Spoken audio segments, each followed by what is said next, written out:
Después del vídeo, que nos da mucha seguridad, no le hacemos mucho caso, pero tendríamos que hacerle más caso, porque una vez sí pasó algo y tuvimos que ir a pues lo que nos decían y como habíamos estado atentos, lo hicimos todos muy bien. Buenos días, como digo, y en nombre de la Asociación Española de Anunciantes quiero daros la bienvenida a esta 11ª Jornada de Eficacia Internacional. Y quiero dar las gracias muy especialmente a Repsol y a Teresa de Istúriz, que es nuestra vicepresidenta de la EA y es directora de Marketing Corporativo, Reputación y Marca de Repsol, por acogernos en este maravilloso auditorio. Teresa.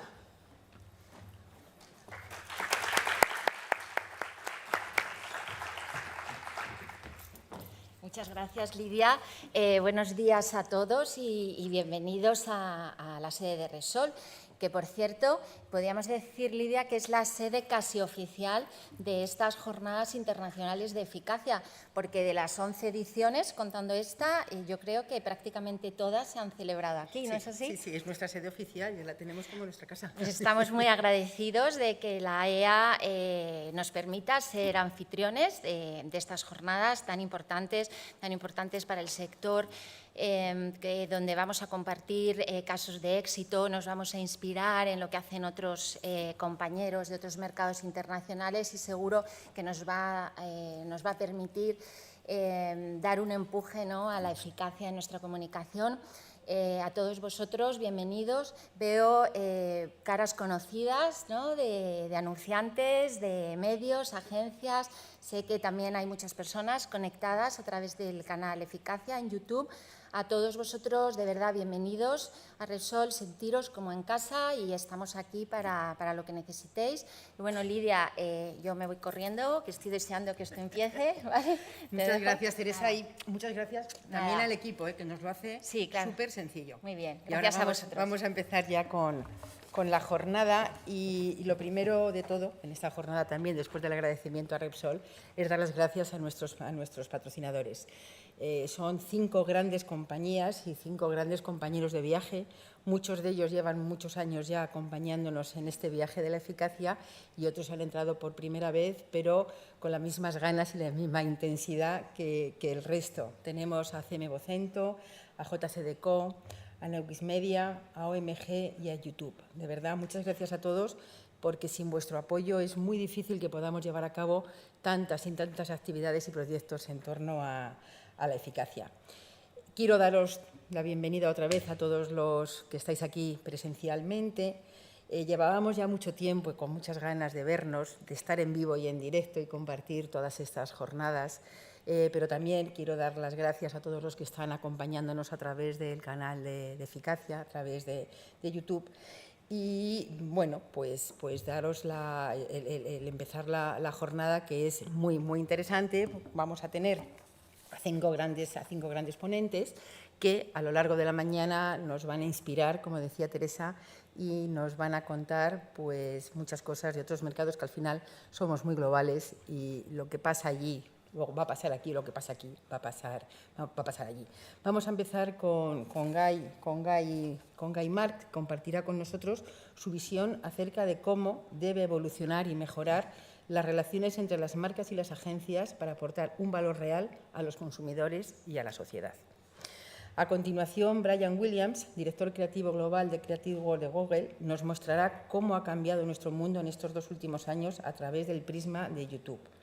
Tras su ponencia, contaremos con la participación de Joanna Danila, lo he dicho bien, Joanna, Global Insight Manager de la World Federation of Advertising, a la que también pertenece la EA, y Joanna viene a compartir la visión de la WFA en materia de sostenibilidad y su relación con las marcas. Ya nos contará, pero son 35 países los que estamos trabajando en ese proyecto tan importante. Y finalmente, nuestro último invitado de la jornada será Morten Grubak, que es director global creativo de Virtu, que compartirá con nosotros detalles de la aclamada campaña de Backup Ukraine, que fue ganadora de uno de los Grand Prix en digital en Cannes de este año. Y además nos desvelará las claves para crear marca en un entorno constante de cambio y evolución. Y para poder presentarnos a todos y cada uno de ellos en detalle, tenemos a nuestro querido César Baquiano, CEO de Scopen y compañero de viaje de todas estas jornadas. César.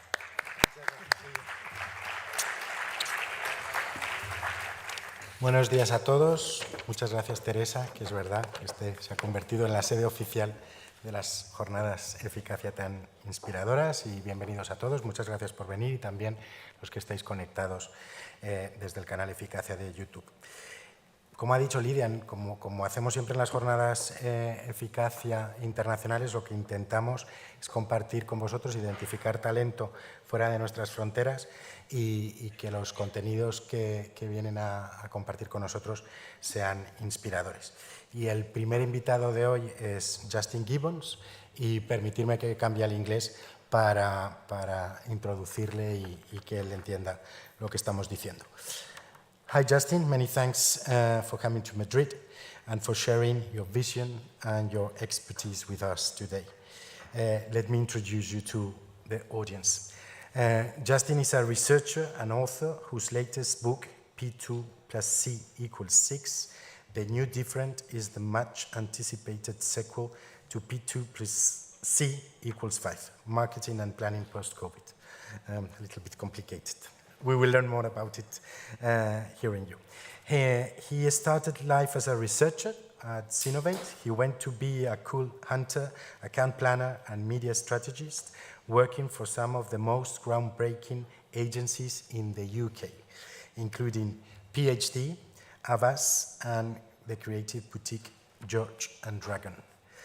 He founded Work Research in 2006 as a media specialist research business. In 2018 and 2019, Justin co-authored the publications The Brand Gap and Bridging the Brand Gap. And Justin is here today to share with us the formula for effective brand communication and tackle the new challenges facing marketers, including in P2 plus C equals 6, the growing importance of priming as the cookie vanishes.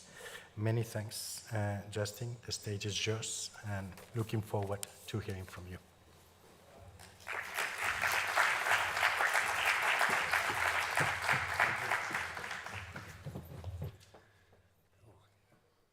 How do I do this? Is there a... Oh, there we are. Perfect. Okay. Hello. Thank you all very much. Thank you for having me here. Thank you to Scopen and to JC & Co for inviting me to speak at this conference. I have been a researcher for 25 years, and I will let you in on a secret. The good insights are nearly always found in the gaps. If you go looking in the gaps, you'll always find something really interesting. One particular gap where you'll normally find a good insight is the gap between what people rationally should do and what they really do. So we should put money into our pension.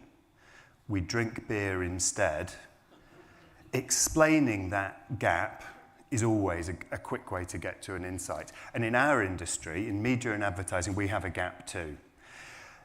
5 years ago, I was researching with clients and their agencies, and they all told me the same thing. They all said that the academic evidence was agreed upon. So Byron Sharp had explained to us the way brands grow and the way effective marketing works. Other academics, like Mark Ritson, agreed. and his work into how brands grow supported the same stories. The empirical evidence hunters do what they always do, which is they research it too much and they go a bit mad and they look at hundreds of case studies and they find the same thing as well. And the empirical evidence all says the same thing, which is that brands grow by attracting light users, building brand reach, building reach over frequency of communication. And there was a formula which was roughly 60% of your budget should go into brand and 40% should go into activation. And everyone agreed this, and everyone told me the same thing. And what really happened is nothing like that. Because more and more and more money went into bottom of the funnel, response-based activation media, typically digital media, most of which was going into Google, which is search, a lot of which is going into display, which is activation campaigns. So we know the evidence, we are doing something else. And this happened not for 2 years or 3 years, but for 15 years. So every year I look at the pie chart of where media money is going, and we are spending our media money increasingly in digital, and this had been going on for 15 years. So there is a gap, and it was 15 years in the making. And the question during lockdown that I was exploring in my research was, is this going to change? Is now the time when this is going to change? And I saw three things that were happening that said to me, yes, things are going to change. The first thing in those was the effect that lockdown and COVID had on consumers. So the research I was doing with consumers during lockdown said, I'm looking for brands that I trust. The trust numbers were going up. So in a dangerous world, I need a brand that I can trust and that I can rely on. I need a brand that is in touch with me. Often consumers were looking for a brand that was in their community or close to them. The Google searches for near to me through the roof. We saw more brands talking about sustainability, purpose, much higher order social values than we'd ever seen before. There was a much more considered consumer coming out of lockdown. We all changed because we went through that experience. So consumers were looking for slightly different things from brands, number one. And there's three things that I think happened. Consumers changed. The second thing is the changes that are happening to cookies. And the first thing to say is, it's not something that's going to happen. It is happening. It's happening now. Yes, Google and Chrome are going to be the last people to stop third-party tracking, but already if you own an iPhone, you're seeing the difference. Already if you use other browsers, you're seeing the difference. So what? What difference do cookies make? Cookies, the death of cookies, the death of third-party tracking has two big differences. When I spoke to media agencies, they said to me, number one, the big difference is the big thing we lose is visibility. So digital advertising was based, all that optimization was based on lots of visibility. I can see every second what's going on with my campaigns. This is new. This has never happened before. What the performance marketeers told me is we're losing a lot of that visibility. We're losing the visibility already. Secondly, the other thing that cookies enabled was lots of frequency.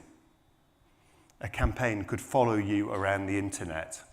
This was very unpopular with normal people, not us, but with normal people, very unpopular. But we quite liked it as media people because we could plan campaigns and follow people around. That ability to give lots of frequency to messaging starts to disappear as cookies is big because we can't follow people around. So the death of the cookie fundamentally undermines the way digital advertising had grown and the way it works. So we've got a consumer looking for slightly different things from its brands and its advertising. And one of the engine of digital advertising is starting to erode and starting to disappear. And the third thing we have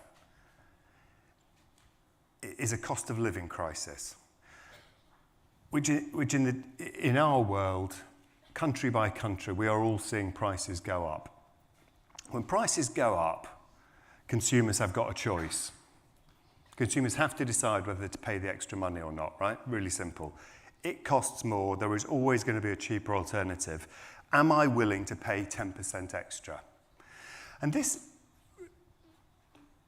makes us really think about how advertising works. I used to work at a creative agency, and I don't know, who's worked with a creative director? Have you worked with a creative director ever? Okay, black t-shirt, expensive trainers, awful people, on the whole. And as an account planner, I would spend days working on a creative brief. Every word lovingly chosen, sweated over, long nights, candles, bottles of whiskey. This is perfect. And I would sit down with my creative director and say, this is brilliant. Just all you need to do is draw the picture. We're done. So the creative director used to do this. Used to fold a bit of paper about here so that the only thing he read was the bottom line, so the bottom line normally is the kind of proposition and deliverables. So my attempt in one sentence to write the brief, so he'd fold the paper, read this. Often he would then turn it up the wrong way, upside down, put it on the table, and carry on with his work. The reason I mention this is that there is a line on a creative brief about here, which he never saw. And the best line on a creative brief is, what is the role for advertising? Why are we advertising? What's the realistic role for what we're hoping to achieve with this piece of creative work? And the cost of living crisis really makes us think about this, because what advertising is really good at is convincing consumers to pay 10% extra. Advertising supports price premiums. It justifies extra money. My creative director would never see that, because all he saw, if he saw anything, was the bottom line. But in a creative brief was one very important thought. Why are we doing this? And advertising works to support price premium. So there's three reasons I think things are going to change. Number one, consumers are different. We have come out of lockdown with different engineering in our brains. Number two, the digital engineering is changing. Cookies change the way digital advertising works. And thirdly, we're all experiencing cost of living crisis, inflation, which means there's a line on the brief which says, justify my price premium. And that's important. For all of those reasons, I think things are going to change. And in writing the books, by the way, I will let you in on a secret. Lockdown is a brilliant time to write books. There's absolutely nothing else to do. It's really good. If you sit and write a book during lockdown, the question I said, okay, so what is the answer? If there's a problem, we've got our sums wrong with media money, and there's the right environment for change. If there's one thing that changes, it's not enough. If there's one factor, it's never enough. You need three. We've got three things now all lined up that mean change is likely to happen. So what is the new answer? And that's where this slightly weird formula came up. So what I will do is kind of talk about the formula a little bit, because I think it unpacks the kind of thinking, and I promise to show you a chart. I've got some really good ones, but I do promise to show you a chart at some point. let's have a look at a chart. There we are. Okay. So this is the formula. P squared plus C equals 6. Let me tell you all about it. If I still worked at a media agency, I would steal the first bit of this formula. You know, all business books, you only have to read the first 2 chapters. I shouldn't tell you this. You only need to. It's all in the first 2 chapters. If I was a media agency person, I would stop at the P, because that's all I really need. The idea of P squared was public marketing and private marketing. The reason I like public and private is because it's new language, and it gets us away from brand and response. When I spoke to clients in the UK, I said to them, so how much are you spending on brand and response? How much? What percentage of your spend? Do you know what the most common answer was? The most common answer was, I have no idea. Because it's not that simple. As media planners, we don't have a brand plan and a response plan. It's normally not that simple. So most clients didn't even know. And it's a false distinction. It doesn't make enough sense. So public and private, I think, is much more interesting. Public and private makes us think as media people. As media people, by the way, we don't do the message, we don't do the pictures, we do the experience. We think about how are people going to experience this message. And they experience messages in public and in private, on public screens and on private screens. And if I was going to steal one thing as a media planner, I would steal public and private. I'd plan my campaigns according to making the public screen work with the private screen. Because making those 2 things work together is the formula for getting this right. It's the formula for solving the problem.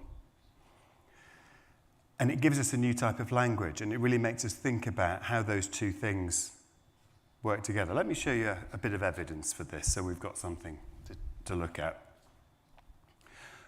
We tend to get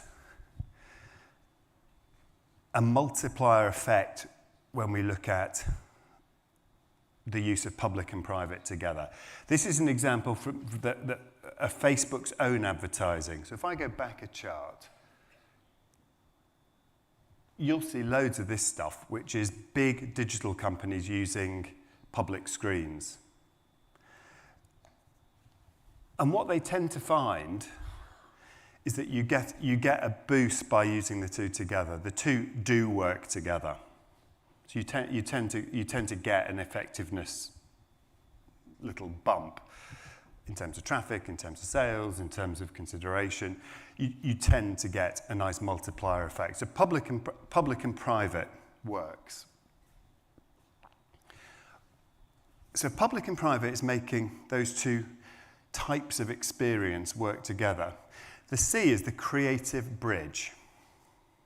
It's thinking about making the creative work across public and private. 2 things to think about.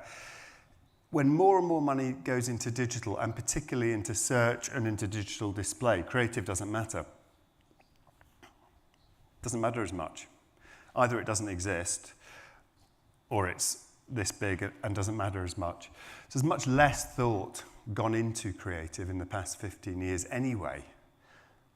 Most of the trade organisations, most of the trade bodies, most of the people looking at creative standards would say over the past 10 years there has been a decline in creative standards across the board in advertising. Jenny Romaniuk works with Byron Sharp. Byron Sharp is a lunatic. Do you know, you've read Byron Sharp? Complete lunatic.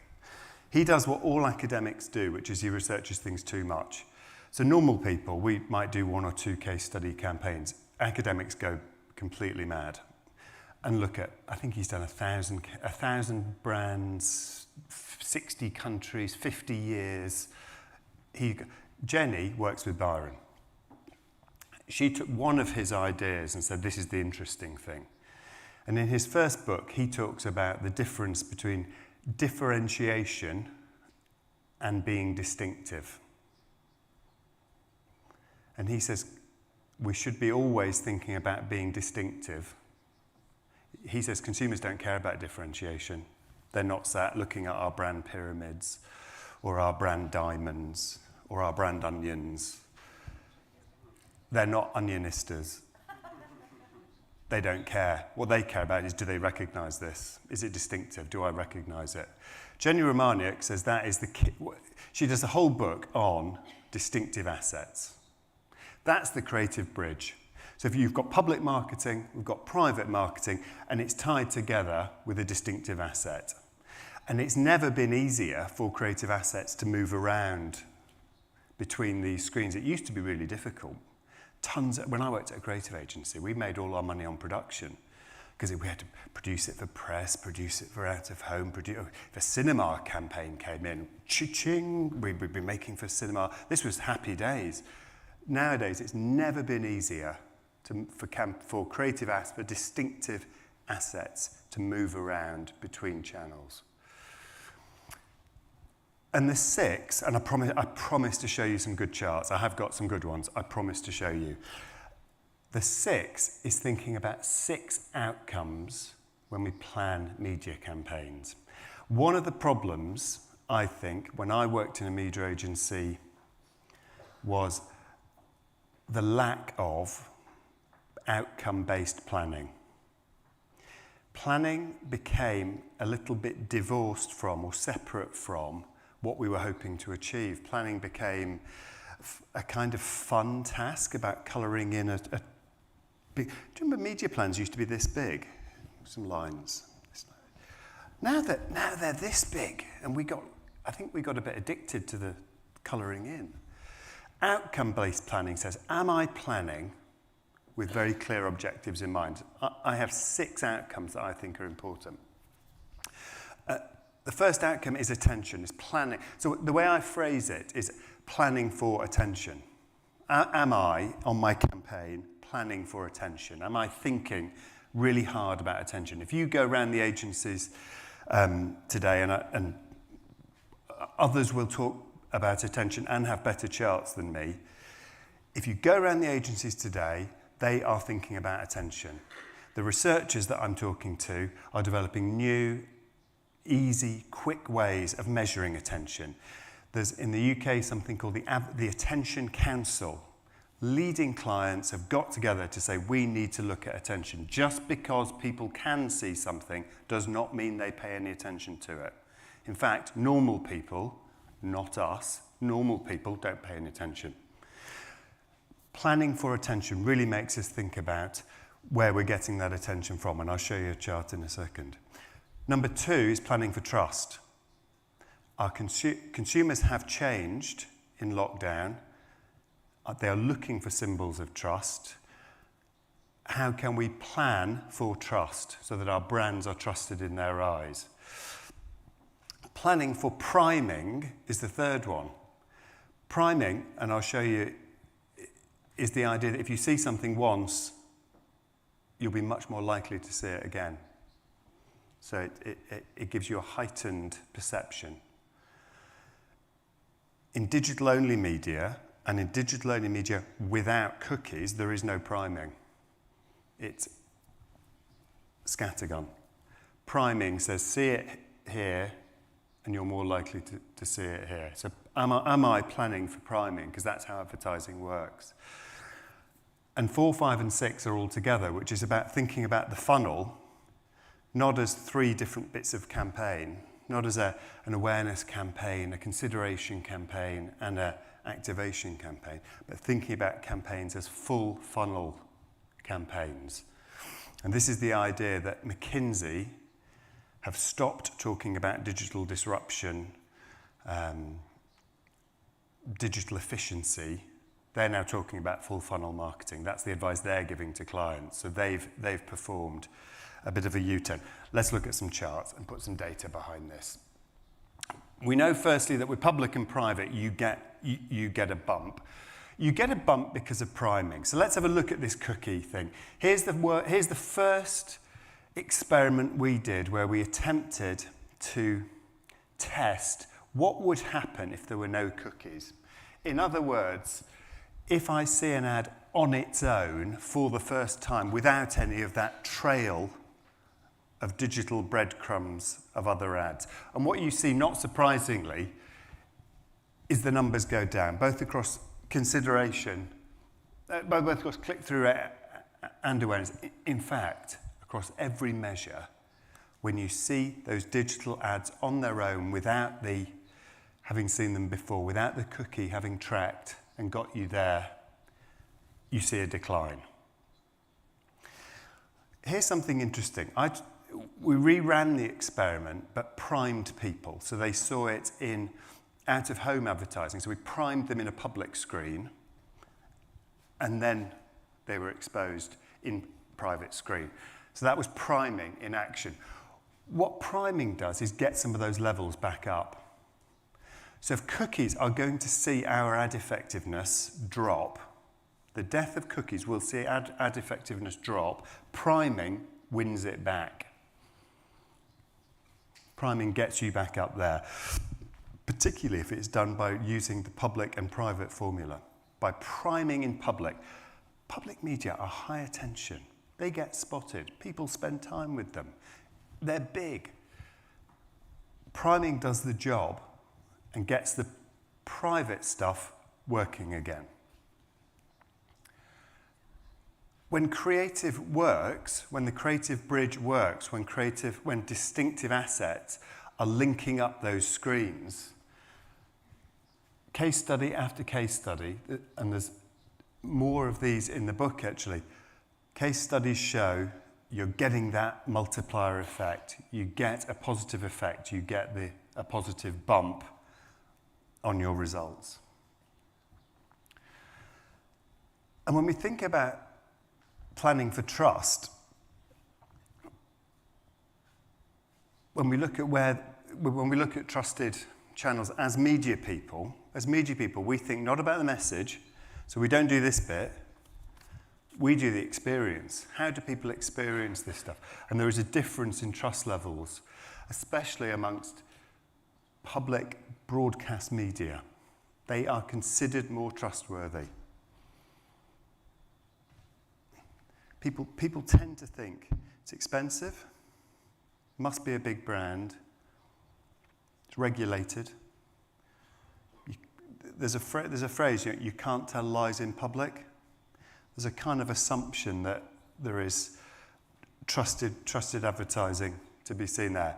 So I'm planning for trust there.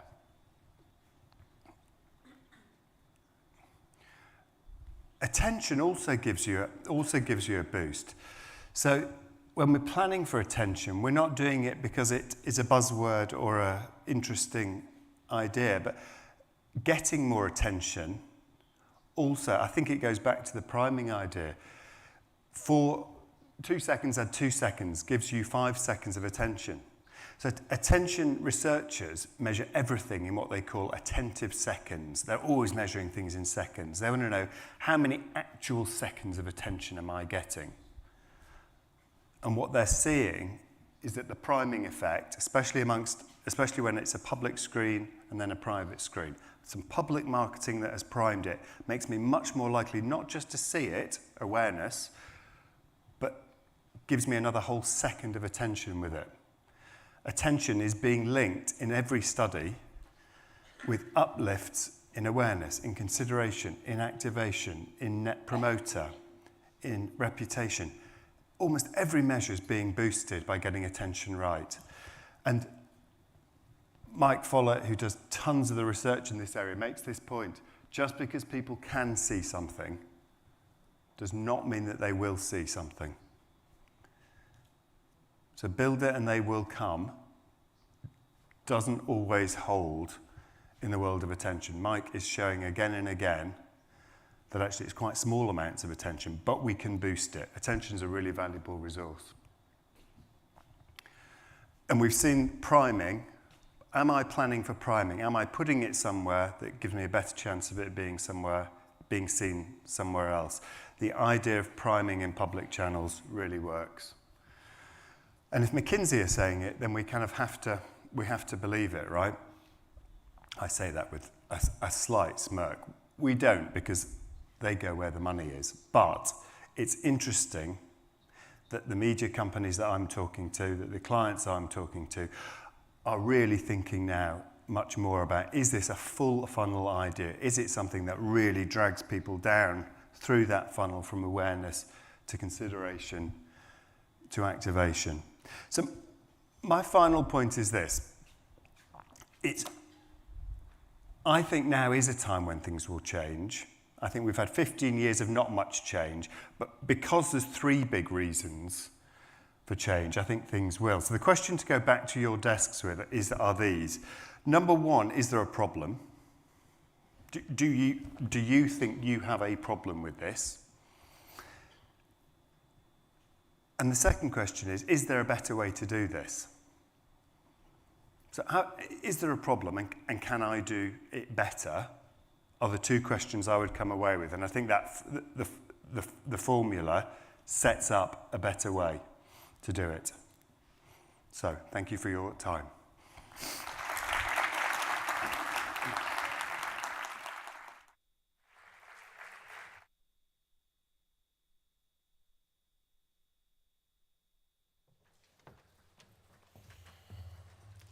Thank you, Justin. Many thanks for sharing your knowledge with us. Out of home is growing in Spain, so I think your message is reaffirming many decisions taken. Y ahora me gustaría presentaros al siguiente invitado de la mañana. Él es Guy Marks, CEO EMEA de Omnicom Media Group. Hi, Guy. It's a pleasure to come with you today. Guy's career began in digital, mobile, and ad-tech world. The first decade of his experience was in the startup scene, culminating in back-to-back sales of two agencies he co-founded. Omnicom Media Group's acquisition in 2014 brought him into the group, and in 2018, Guy moved to OMD, the world's largest media agency, where he spent 4 years as the CEO for Europe, Middle East, and Africa. In 2022, Guy moved into his current role, EMEA CEO of Omnicom Media Group, giving him responsibility for the group's media agencies and specialist data capabilities. Guy is a change agent motivated by delivering business transformation. His priority is ensuring OMG's agencies have the talent, technology, and behaviors to drive collaboration, full innovation, and deliver better outcomes for clients. His talk, It's Time for a Relationship Reset, will show us how marketers and advertisers with data integrity and attention can deliver a better value exchange for businesses, consumers, and society at large. Thank you very much for being with us today, Guy.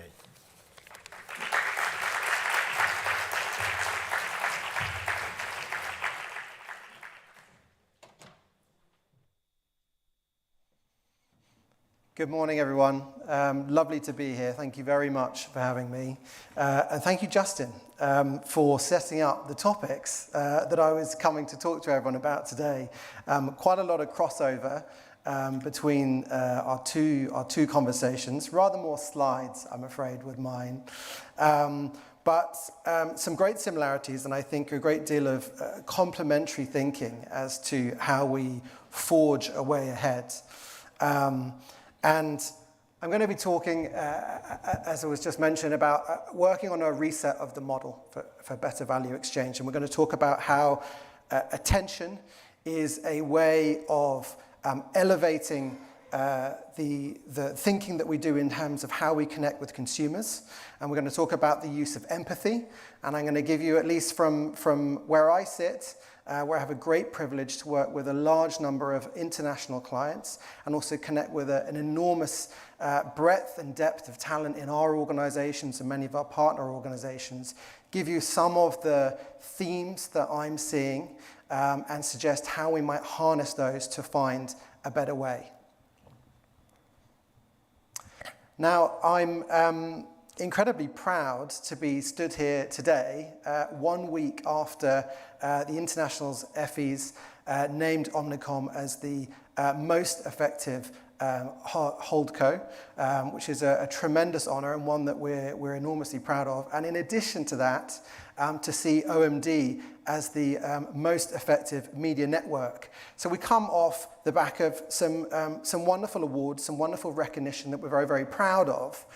So it does beg the question, why am I about to propose a massive reset? If we're doing so well, what's the reason for resetting now?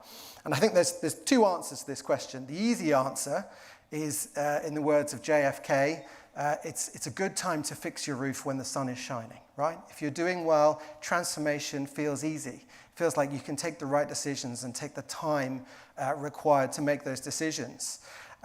If we look at the negative side of the coin, the world as we know it is never going to be the same for marketing and advertising as far as I'm concerned. And we talk a lot about the pandemic, and Justin referred to it, and I'm going to talk a lot today about the acceleration of change that we saw during the pandemic. But the signs were all there pre-pandemic. We were already putting up charts talking about disruption. We were already putting up charts talking about a change in the model, a change in the role. What we've seen is a lot of those forces have accelerated. And coming out of the pandemic, I suspect we, like a lot of other businesses, got end of last year, beginning of this year, and thought, do you know what? COVID's not gone away, but we've probably found a way to live with it. So maybe we can get our heads down and get on with some work. We can get back to business. And then sure enough, I think it was the 14th of February, we've got war in Europe. So the volatility is going to continue to come, and we're going to talk a little bit about the macroeconomic pressures. Justin talked again about the cost of living, how all of this change, this volatility and uncertainty is going to continue. And so we need to find a way to cope with it. Justin again talked about trust, and this is fundamental to holding relationships together.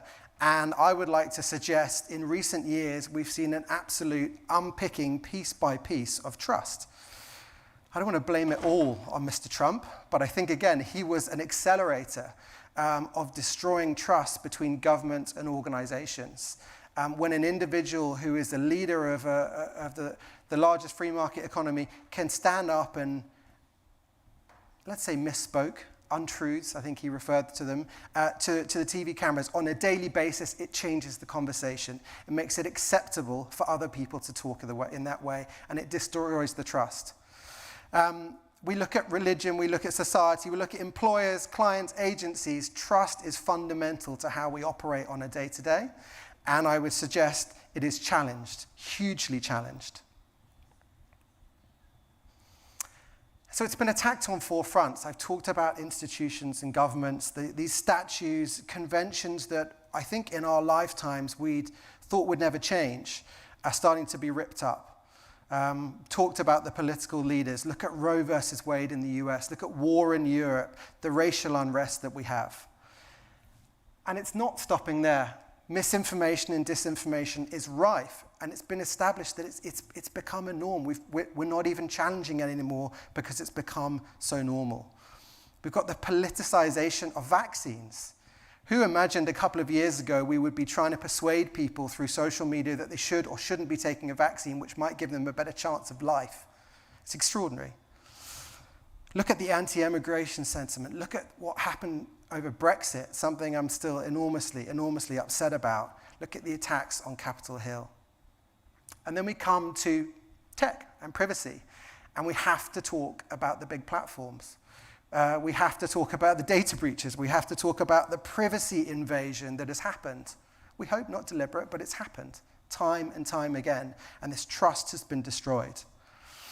And lastly, data. We call into question now the validity and the accuracy of data. It's become commonplace to challenge established norms. 75% of advertisers report on being only somewhat satisfied with their agency relationship. It's pretty damning, isn't it? It's pretty damning, bearing in mind how we work, what we give to our relationships, what we give to our clients, to our agencies, to our partners, to hear that. And that is eroding the trust that we have with our talent. That's eroding the trust that we have with our people. And that's something we urgently need to course correct. We saw enormous amounts of talent movement and churn and people leaving the industry in their droves in the pandemic. And it's slowed down, but it's not finished because people are making different decisions. Their values, they're making more considered decisions based upon values and decisions that meet their goals and meet their needs. So the trust in talent has fallen. And the trust in the industry has fallen. And these types of headlines are commonplace. We find it normal to see hundreds of millions of fines handed out by governments, handed out on the big platforms that we operate with, people that we are working with on a day-to-day basis. We talk about huge $1 billion of fraud. How does that make our talent feel? How does that motivate them to get up in the morning and get on that train and put on that mask and get into an office and go and work in a relationship where that trust has been eroded? So I would suggest we urgently need to course correct on trust. And this talent, they're leaving our industry. They've craved purpose, as I've talked about. And I think a lot of people did a lot of hard thinking over the pandemic to consider what motivates them and making the decision that they want to do something for themselves. And I say we've seen that slow down now. I think that's probably very linked to the macroeconomic situation we see. We have to work urgently as brands, as agency, as partners to make sure that we're establishing a relationship, an employee value proposition which is motivating for our staff. And ultimately, we've lost a connection to people. And that's a societal impact and goes far beyond the staff and the teams that we talk to day to day and goes much more into the broader consumer base that we're trying to contact, the people that we're trying to market to. 91 meters of content, the equivalent of the Eiffel Tower. I'm afraid I looked for a Spanish reference, but there isn't one that's quite the same height. But you can get reach. It's never been so easy to buy reach, but it's dumb reach. It's never been harder to buy attention. I think very similar, again, to Justin's point, we've got to think harder about how we're going to qualify and measure attention as a new way of considering how we rebuild this trust. And the words of Ben Fox here from McDonald's, we're in a battle for attention and media tonnage alone won't cut it. Brilliantly put. Add on to that the recession that we're headed into, the inflation that we're already seeing, the challenges and the conversations we're having between clients, agencies, media partners right now. It's not simply enough to keep pouring money in the top. We've got to be smarter about how we do it, and we've got to find a new way to do that. But it's got to be rebuilt on trust. We've got to come back to a model where we can have integrity in the data, where we can have trust, we can have a source of truth that we can all believe in, that we can build our decision-making by. And in order to do this, in order to recreate this value exchange, we've got to have trust at the heart. We've got to have this reset. And so how are we going to go about it? There's a little hope out there. Many of you will remember the malaise that the banking industry was in. 2008, 2009, certainly in the UK, probably its lowest point for many, many years, banking. There was a distinct lack of trust and a feeling that bankers had become so divorced from the consumer experience and the consumer need. There was urgently required someone to take a different approach. And what Starling has done is quite brilliant. They focus squarely on the consumer experience, the consumer need, and they've reset that, and they've reset that with transparency at the heart and consumer benefit at the heart. So there is a way, even for an industry that was so challenged as banking. So we've put together 5 consumer priorities that we feel are going to be big drivers in regaining this trust. It's about transparency of purpose. We've talked about that already. It's about being authentic with that purpose. We can't greenwash. We can't come up with these ideas because they look good on PowerPoint. We need to stand up on a day-to-day basis and live these ideals. And sustainability is a great example of an area where we need to own the conversation and we need to be authentic. When it comes to diversity, we've got to have perspective on all forms of diversity. That's what consumers are looking for. They're looking to connect. They're looking for organizations that have empathy with them as the individual. So we need to look like our audience if we want to truly connect with our audience. As regarding experiences, we always used to aspire to this fully frictionless experience. Get people to the buy page as soon as you can. I think now there's an appreciation of experience from consumers. They're happy with serendipity. They're happy with a manufactured discovery, but they want that experience to be curated, whichever it might be. They want brands to take responsibility for privacy. It's not enough for us to say, it's the platform's fault. It's such and such had a problem with their AI, had a problem with their brand safety tool. We are the custodians for those consumers, and we as agencies and as brands need to take responsibility for privacy and act ahead of legislation. And lastly, consumers want us to eliminate fraud and fake news. If there was ever an area where we're going to need to collaborate, this would be a collaboration on a scale that we've never, ever seen before. And it's going to be a gargantuan effort to clean up that media ecosystem. But my God, it's needed to drive trust. So we've got two powerful levers here to rebuild trust. A transparent data strategy, which I'm going to come on to talk about, and a framework that respects consumers' attention. And I have a 4-point plan here, because we love a framework, to talk about data transformation. And we're going to just unpack those a little bit. Because this is an area that's moving incredibly fast in our industry, and it's complex. And I think we need to take a little bit of perspective. The first is that a data strategy must be neutral and unbiased. And let me just be really, really clear. If you are a data owner, you are unable to provide an unbiased point of view.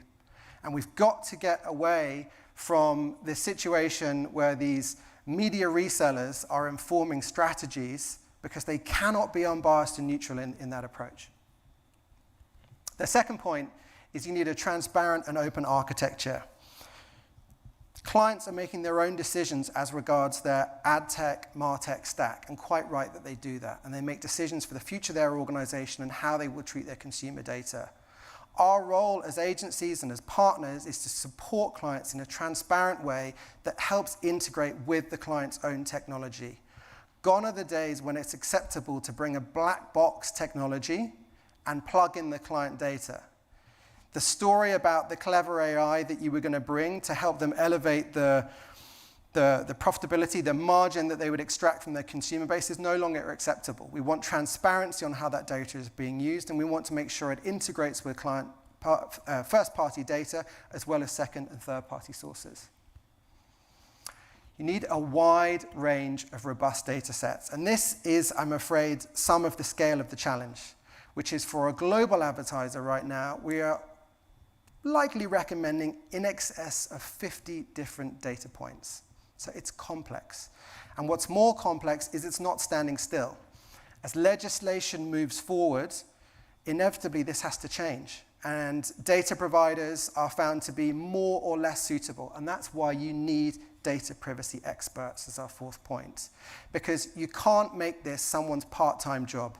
This can't be tacked on to the media planning exercise. It needs to be driven by experts who are committed full-time. It's an investment that the business needs to make in terms of shifting this dial on trust. And unfortunately, when we talk about these 50-plus data points that we're going to be licensing around the world to support a client, to help them understand how they connect with their consumers, it's not even enough to say that some are good and some are bad, and that's how we make our decisions about who to contract with. It's far more complex. In fact, what we're doing is scoring the relative security, efficacy, and trustworthiness of those data sources. It is an incredibly complex picture, which plays to the need for these privacy experts. So let's take a look at a client. This is McDonald's, their data and MarTech transformation journey. And the dots here, obviously removed for their own privacy, are the big stages that they've taken on that journey of transformation. And I would argue that this approach, this very methodical, very planned, transparent data strategy has set them ahead of their peers in terms of their marketing capabilities. It's given them a platform to be responsive and agile when they need it, but to grow incrementally and scale the benefit that their technology can bring them. McDonald's is a brand that's committed to building trust. And this is where you see that great alignment with having this clear data strategy. They have this wonderful, I suppose it's a belief that they have, which is referred to as the three-legged stool.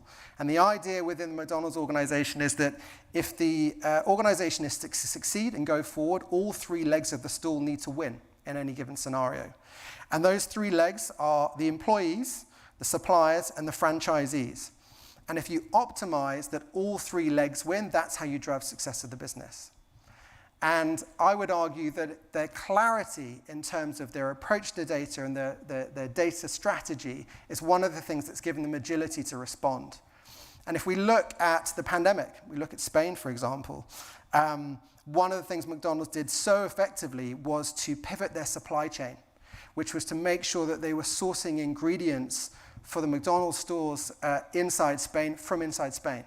So they managed to make that change. They managed to make that pivot. Another example would be the forest fires and the Black Box initiative that they put together to support farmers who were impacted by the forest fires.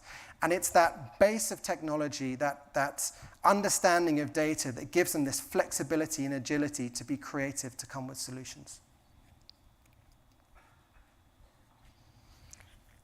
So to win repeatedly, as in the McDonald's case, we need to operationalize how we use data at scale. So we need a plan. But it's more than just the data. And at the risk of bashing our platform partners, you've got to really understand the tools and the approach. We can't succumb to the AI, right? The AI is super smart, but it's been built by someone, coming back to my point about being neutral, the AI has been built by someone who's trying to sell us something. So you've got to have a deep understanding of what the data is telling you to inform how you're going to use it. And we need empathy. We need empathy to move, and I have a very similar phrase again to Justin, we've got to shift from what we could do to what we should do. And we need to use empathy to employ that. And we have helpfully built a framework to 6 areas that we believe clients and brands need to consider as regards empathy. So context, the editorial or physical environment that our messaging appears in. Culture, consider the heritage, consider the ethnicity, consider the different factors. Our comms imperative. What's the drivers of choice? Are we competing on value? Are we competing on quality? The contact comes back to frequency. How often do we need to communicate with a consumer to convey our message? Constructs, you've got to look at the formats and you've got to look at the device and you've got to have content that is suitable. And when it comes to content, what is the focus of your message going to be? And so how do we define attention? I've talked about it a lot. We define it as the ability to focus selectively on a selected stimulus, sustaining and shifting it at will. And I'm pleased to say, again, there's a lot of correlation here with the speech before. We believe it's one of the most important assets of the 21st century. Critically, I'm going to just move to the end, it's finite, it is valuable, and we need to have utmost respect when we communicate and when we measure attention and use it as a lever to better communicate with consumers. As I said before, there is no silver bullet. This is complex, and attention is not equal. And this is one of the hardest things about it. This is why it's taken us this long as an industry to try and tackle the challenge of attention, which is that for different brands, or even for different campaigns, attention does not manifest equally. If you're my favorite coffee store, I only need to know that you're around the corner and my decision is already made. It's about proximity. You don't have to sell me. Even, to be honest, you want to sell me a pair of trainers. All I need is some strong branded imagery and I'm going straight into the online experience or into the store to make the purchase. If you're sending me financial services, my God, you need my attention. If you're trying to pitch me a new product, if you're trying to reposition the brand, then you need me for a longer period of time. So attention is not equal. And we've got to consider the learnings that we've had from the excellent work that we've done in trialing and testing attention, which is this, that some do take more time to explain. And so it's about understanding the needs of the campaign, coming back to the the framework I just talked about, and understanding the right type of attention. What duration of attention do we want to achieve in order to achieve our goals? Another brilliant McDonald's example here, which can be understood in a flash of an eye. And that is what extraordinarily creative, in the right context, in the right situation, can do for you. And its use of attention critically is so minute, but we've communicated what we need to communicate. And a further complexity, and this is why the measurement is required, this is why the standardization is required, is that each channel performs differently as regards its attention span, if you like. Long attention inventory, unsurprisingly perhaps, is in decline. We don't necessarily think it's a problem. We have momentary inventory booming, and it is effective if used accordingly. What we need to avoid is this excessive retargeting. And so the competitive advantage that we can deliver to brands is about leveraging your unique brand attributes. The Starbucks example of the coffee place that's around the corner, I only need to see the logo and understand the location, and my decision is already made. So they can create an advantage for themselves.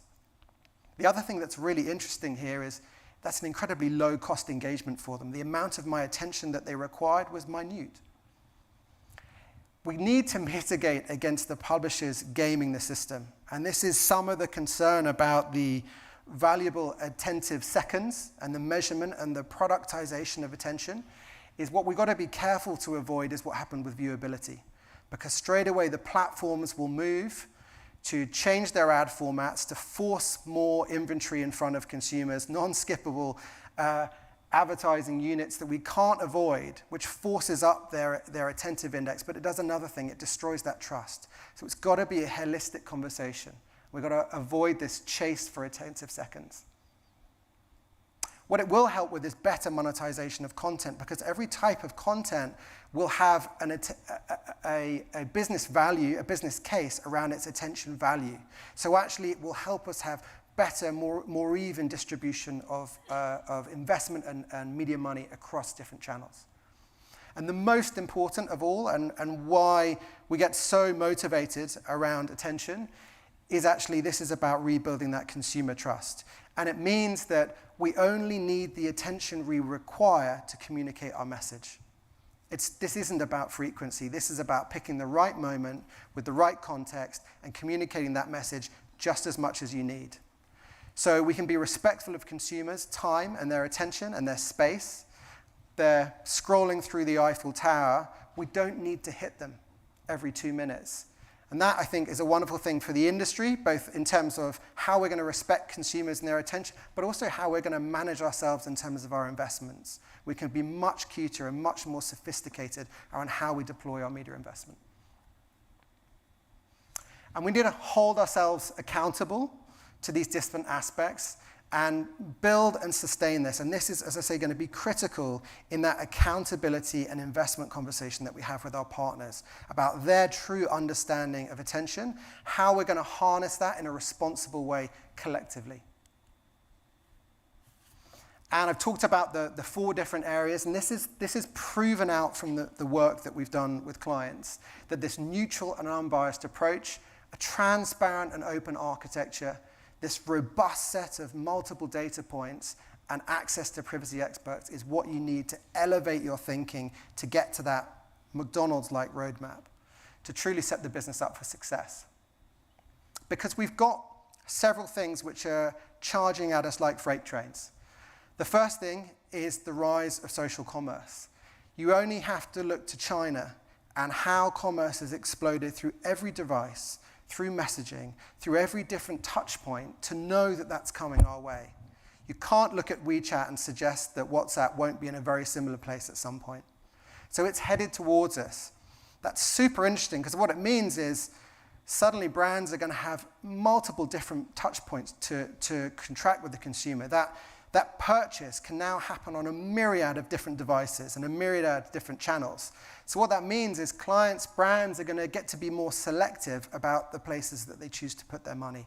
So that gives us an opportunity to be smart about how we use attention and how we harness that to make sure we're talking to consumers in the right place. and it's fundamental to brand performance. All of the data that we have shows that attention impacts on mental availability, brand growth, and it's a better predictor of success in terms of campaign success than any previous media metrics that we would have talked about. But there is a third lever, and I talked previously about attention. I talked about this need for a transparent data strategy. The most important piece, coming right back to the start, we've got to think about our talent. And it's about a commitment to our people, to the people in our organizations, because those are the people that really can deliver the transformational change. And we need them, and we need to take them on that journey. Back to McKinsey, who suggest a diverse workforce is the secret ingredient to building trust and driving better business outcomes. I would hope none of us are going to argue or even be surprised by this, but we should be motivated by the impact that it has on that talent that is so unstable, that's seen so much change, that are revising their ideals about what the organization is that they wish to work with. And so how are we going to harness talent and use them as this force multiplier in the transformation we're looking to change? We've got to double down on diversity, equity, and inclusion. And we've got to be really careful, as I mentioned right at the start. We don't want to be falling into the cause-washing pitfalls. We have to be authentic.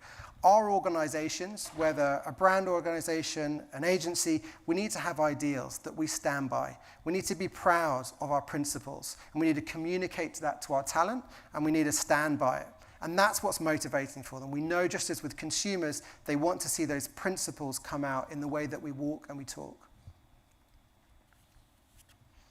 And so this has a beautiful virtuous circle when you double down on this strategy. Having this diverse group of people in the organization means that you actually do the more meaningful and effective work which motivates that type of talent to join your organization. And so once you have these two elements connected together, this is where we see the force multiplier of benefit. And it comes back to the three-legged stool. We need to consider all of the different constituents in our own success. And I think ESG is one of the areas where we as an organization have had enormous growth and strength in terms of evolving the client proposition, our talent proposition rather. And I think this is it's obviously a very timely moment to talk about ESG, but I think also it hits so many of those points that I've referred to today. We can drive change which will both inspire and empower our talent, that we're going to do good, that we as an organization have principles that are going to benefit society at large. That gives them the mission that they're going to get behind. We can do it to align with our clients on their ambitions as organizations and how they're going to drive change, not just for business success, but for a better world. And we can do that for consumers and society at large. So all three legs of the stool are winning. And we truly think that's a way to move things forward. And just in terms of an eye on the future, having just returned from San Francisco, where I spent an excellent couple of days with the large platforms talking about, you guessed it, the metaverse. There is going to be a level of data and a level of connectivity, both active and passive passing of data, which outstrips anything we are used to today. It's going to blow apart everything that we're used to in terms of data usage, and critically, it's all got to be underpinned by trust. So if we've got a hope of making the metaverse work, if we've got a hope of re-establishing trust as an industry, we've got a window now. Meta talk about 5, 8, 10 years till the metaverse reaches scale. And that gives us a window as marketers, as people in this room, people in our industry. We have a window now to influence what the future of our industry looks like, how we communicate with consumers, the trust that we strike within our own organizations and outside of them. And the clock is ticking, because once the metaverse arrives, it'll be very hard to put the genie back in the box. And I very hope that our clients, our partners, the industry leadership in the room will all step up and take accountability for the future of not only our organizations, but for the industry as a whole. To recap, 3 steps for the agency reset: a commitment to this neutral, privacy-first, and unbiased approach to data. A framework to apply empathy to garner the optimum attention, but only the attention that we need. And lastly, a diverse and inclusive approach to nurturing people, our talent, our strongest commodity, in order that we can use them as a force multiplier for growth and the transformation that we all want to see. Thank you very much.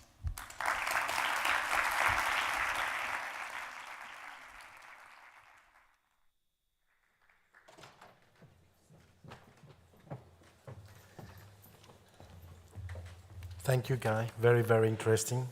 Congratulations for your effectiveness leadership. And it wasn't planned, but it was certainly a very complimentary lecture to that of Justin's. Y ahora vamos a conocer a nuestro siguiente invitado. Él es Brian Williams y voy a volver a cambiar al inglés para su presentación. Brian is an Emmy-winning creative director who spent 23 years in the creative agency world prior to joining Global Creative Works at Google in 2022. He's interested in the intersection of hard science and creativity, new ways of communicating, and helping great ideas sink at the highest volume. His lecture, The World is Made of What You Love, shines a light on our new habits and breaks down how we've been able to learn more about video effectiveness in the last 6 months than in preceding 20 years combined. So many thanks, Brian. The stage is yours.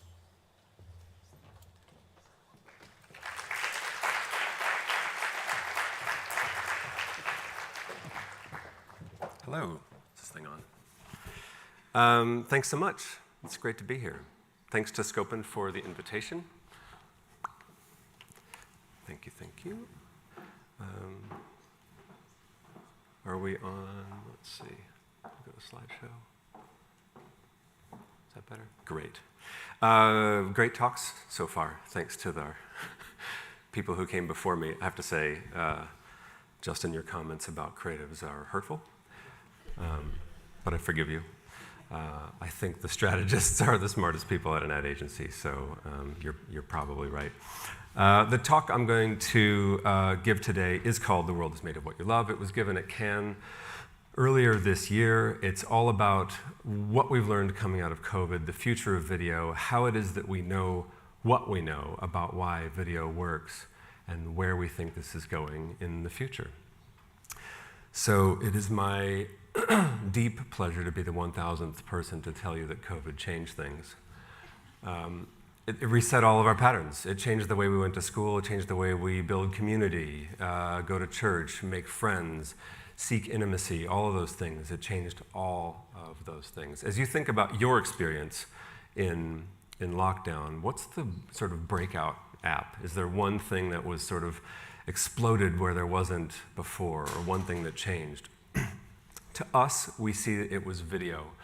We turned to video for absolutely everything. We turned to it for inclusion, for instruction, for comfort, for togetherness, all of those things. The breakout app of COVID was video. And we watched, and we watched, and we watched endlessly. We didn't watch one thing or two things, we watched tons and tons of things. And so coming out of this and seeing all the video that people are watching, we wondered, what does that mean for the state of creativity coming out of COVID? Whether it has changed who we are or it has actually revealed who we are. What does this mean for us? We saw two really interesting contradictory behaviors explode during this time. The first is high production value, streaming, connected TV. This is studio-produced stuff. This is high production value. It's really long form. We don't want just a movie, we want a franchise of movies. We don't want just a season, we want 6 seasons. It's big screen dominant. So we sat there and we ate up the box sets and we watched long video. At the same time, interestingly, we saw an explosion of something really, really different, which is short form, explosion of shorts, TikTok. This is creator-produced stuff. It tends to be lower production value, it's super short form. It's seconds, or at minutes at the most, and it's small screen only. And the more we looked into this, the more we realized that this is not actually two contradictory behaviors. It's really one thing.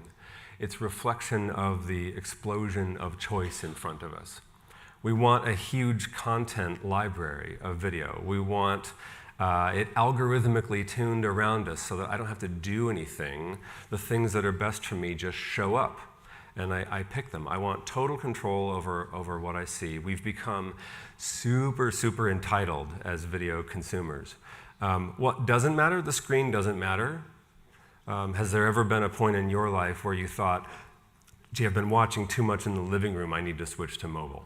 We don't care about that. The production quality doesn't matter. We just love what we love. The length doesn't matter. And interestingly, the recency doesn't matter. Does anyone happen to know what the #1 show is for Gen Z? It's The Office. And The Office has been off the air for 9 years. So the recency doesn't matter. We just love what we love. So, given all of this, we see that consumers are showing us repeatedly in huge volume what they want, and we're not seeing it. We can leverage all of this to make better ads that speak to people, give them exactly what they want, and we're not doing it. The things that we need to understand are how hungry they are for this content.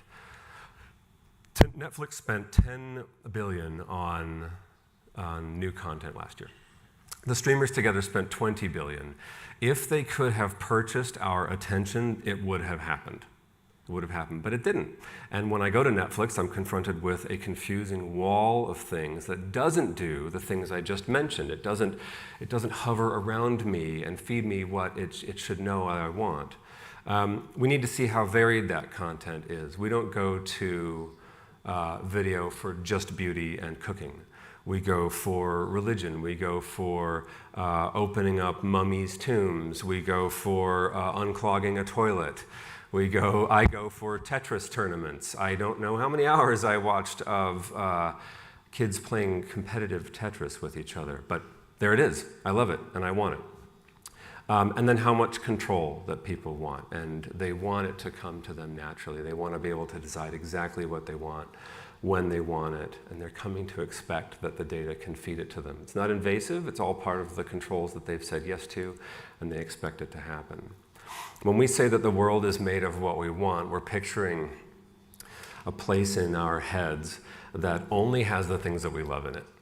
And there's this visualization, which I'll show you in a video here in a second, where the things that don't matter to us don't stay in our brains. Our brains just reject them. We don't care. We take the things that we love and we hold them close. So we made a film about this. I'll hit play here. Hopefully the audio works. And this brings this idea to life. Funny thing about love. It doesn't happen on a schedule. You don't get to decide when, how, or what I love. I choose. Look around you. It's not just me. It's everyone. And there are so many things to love. Let's go check it out. We love long. We love short. Sometimes we love up close and personal. Sometimes we love as big as the whole world. I love that my love means that they can do more, share more. I love that it makes the world cooler, more beautiful, more fun. This world, it's a world made out of what I love. Can you see it? Can you feel it? It's not coming. It's here.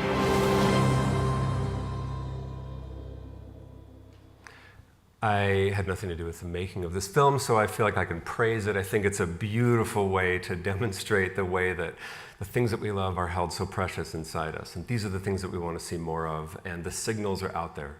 for us to pick up on as advertisers, as clients, as agencies.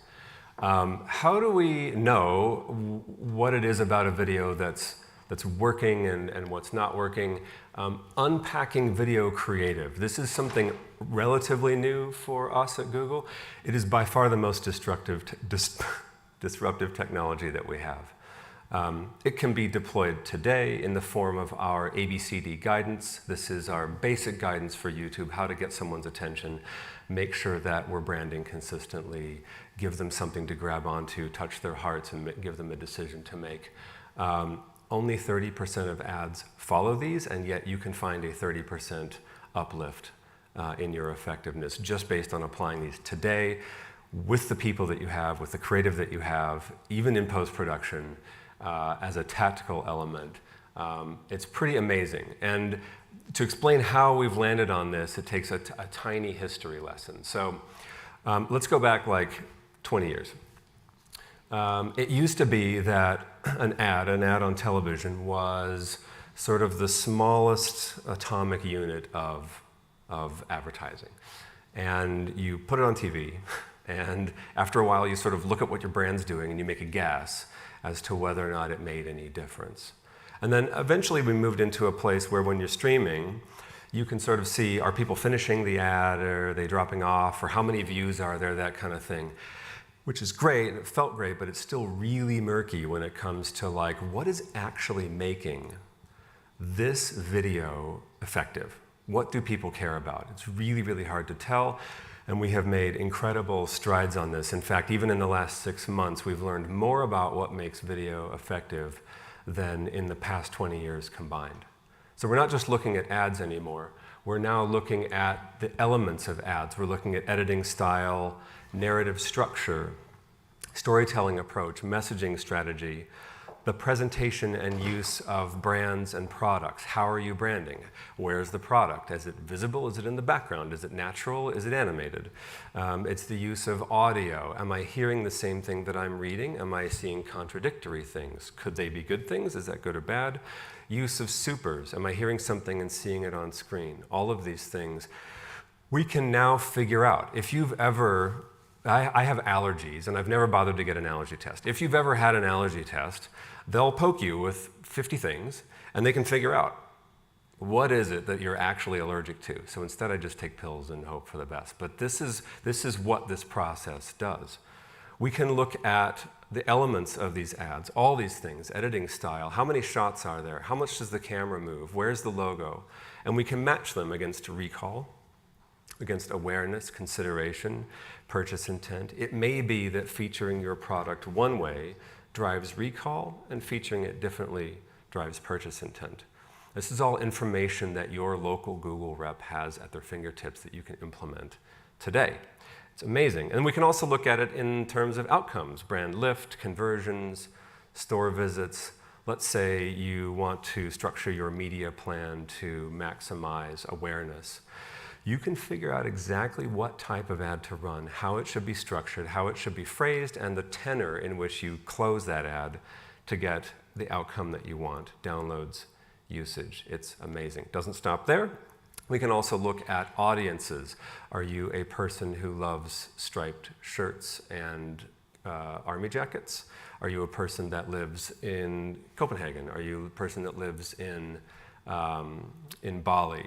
We can combine all of these things to have a really, really robust picture of all the elements of an ad, line them all up to absolutely, terrifyingly optimize your work so that it's hitting the people that you want, giving them the correct message, and leading to the outcomes that you want to advance.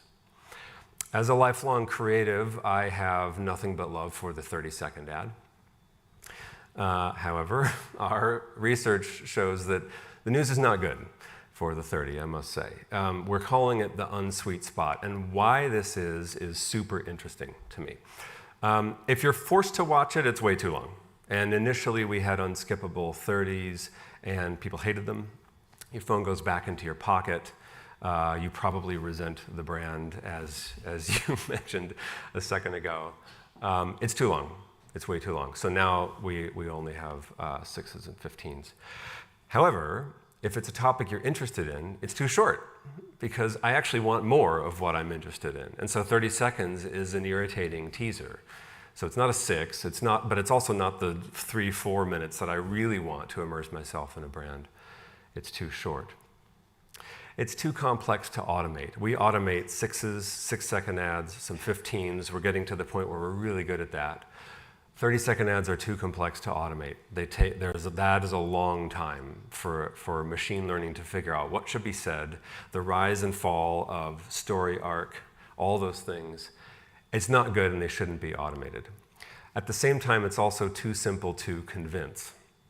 So if I'm looking at SUVs and I want to go on an adventure and I also want to learn that the seat folds down and all that, that story takes quite a bit of time and 30 seconds isn't enough to do it. So the poor 30, it will continue to exist, of course, but we are finding that it is really the unsweet spot for ROI. Here's a chart that kind of sums it up. This is ROI based on duration. Interestingly, you get the best ROI with 60+ seconds. And that means that these ads must be skippable. Right, 60+ seconds, people are engaged. It's the thing that they want, and so the ROI is high. Next is 6-second bumpers, and then sort of the workhorse of the community, which is 15-second ads. And then in what we're calling the valley of despair, you've got the 30-second ad, the poor thing. Let's all have a moment of silence for the 30-second ad. So we've talked a bit about the components of ads and how I know what component fits with what outcome and how complex that seems, but actually programmatically we can figure out the most effective solution really quickly. How did we get here and where are we going? And this is a bit of why does my world feel so complex right now? And why is it that these worlds are merging together and you've got people at ad agencies that never signed up for this kind of complexity? Let's take a look.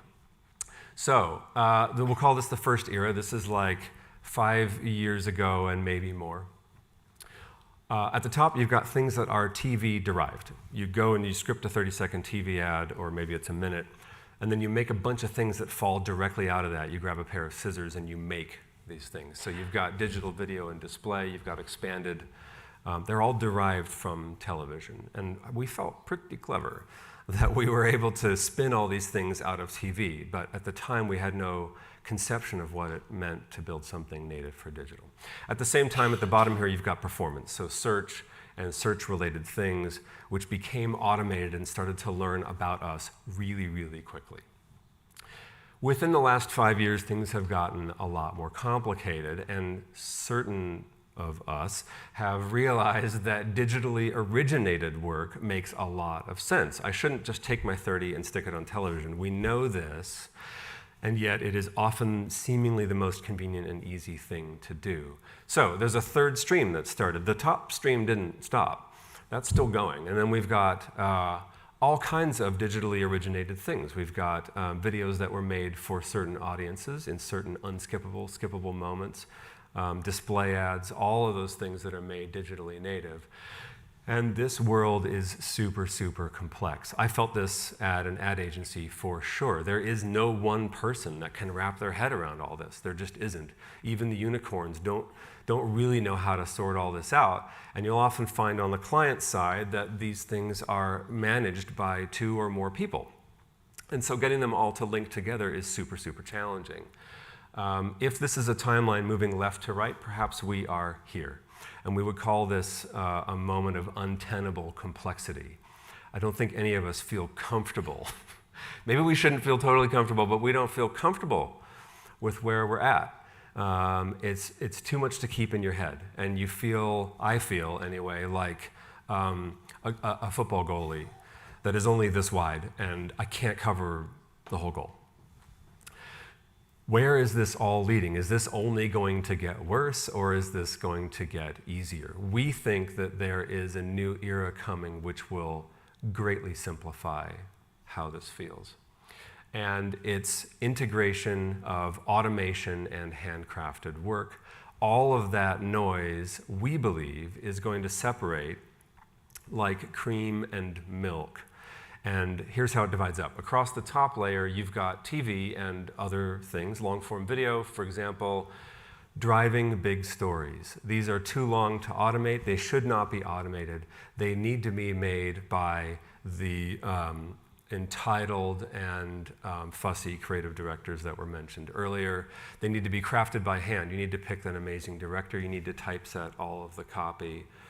You care about all those things. That discipline is not going away. Those tell your big brand stories. This is how we win hearts. Beneath that is the milk, I guess, of my analogy, which is automation driven. And that's not someone making an entire ad and hitting upload. These are now libraries. So I've got a bank of images that I know they're going to touch on a number of topics for my brand, and I've got a bank of copy. And I'm going to put those together into a machine, and they are going to make ads for us very quickly that act as invitations to the world depicted in the long form. As a creative, I greatly resisted this. I still find it a little bit weird. Because we are tasked with making everything beautiful, perfect by hand and looking at all the pixels and making sure everything's great. That is not possible. That will drive a creative insane, and rightly so. There's just too much to manage. So when we think about all these automated pieces, these digital display ads, short 6-second videos, it's helpful not to think of them as a compromise in creativity, but instead a new skill set that you can apply so that you're making better use of your time. You want the best creative brains on the planet working on that upper level thing with the bulk of their time, and then learning how to drive this machine at the bottom so that it's fed with invitations all the time. You might say that that person now becomes half artisan, half F1 driver. Not every creative will do this. Some creatives want to stay at the upper level. It's possible that those numbers shrink over time, but the discipline will never go away. And then half F1 drivers, I learned to run that machine, and I care about it. And I don't fuss about the exactness of things the way I used to when I was setting out ads of yesteryear. Now I just want to know which of these 5 headlines is the most effective. Now I just want to know which of these is going to drive my client's success rate better. And perhaps there's a moment of healing between agencies and media agencies and clients where we say, okay, fine, we will stop getting up on our high horse about every last thing. And we're going to make these automated and let the big brand stories do the rest.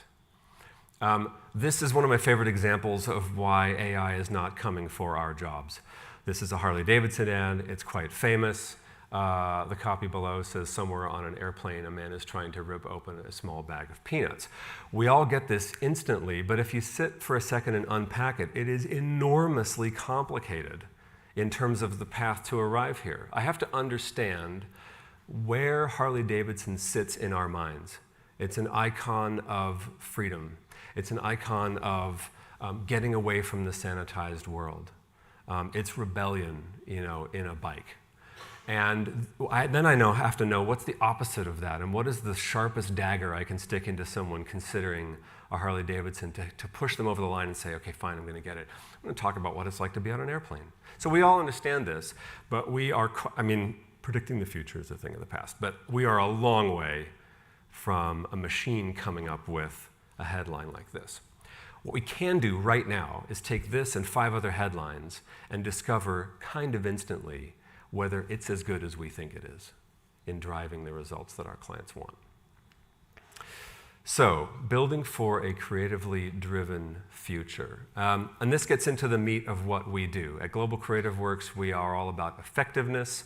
It is mostly video, it's also display and that sort of thing. And given that I am former agency creative, there's a bit of like, yes, I know what you want to do, but then there's also this, and we bring them together. So it's not just data speaking to creative.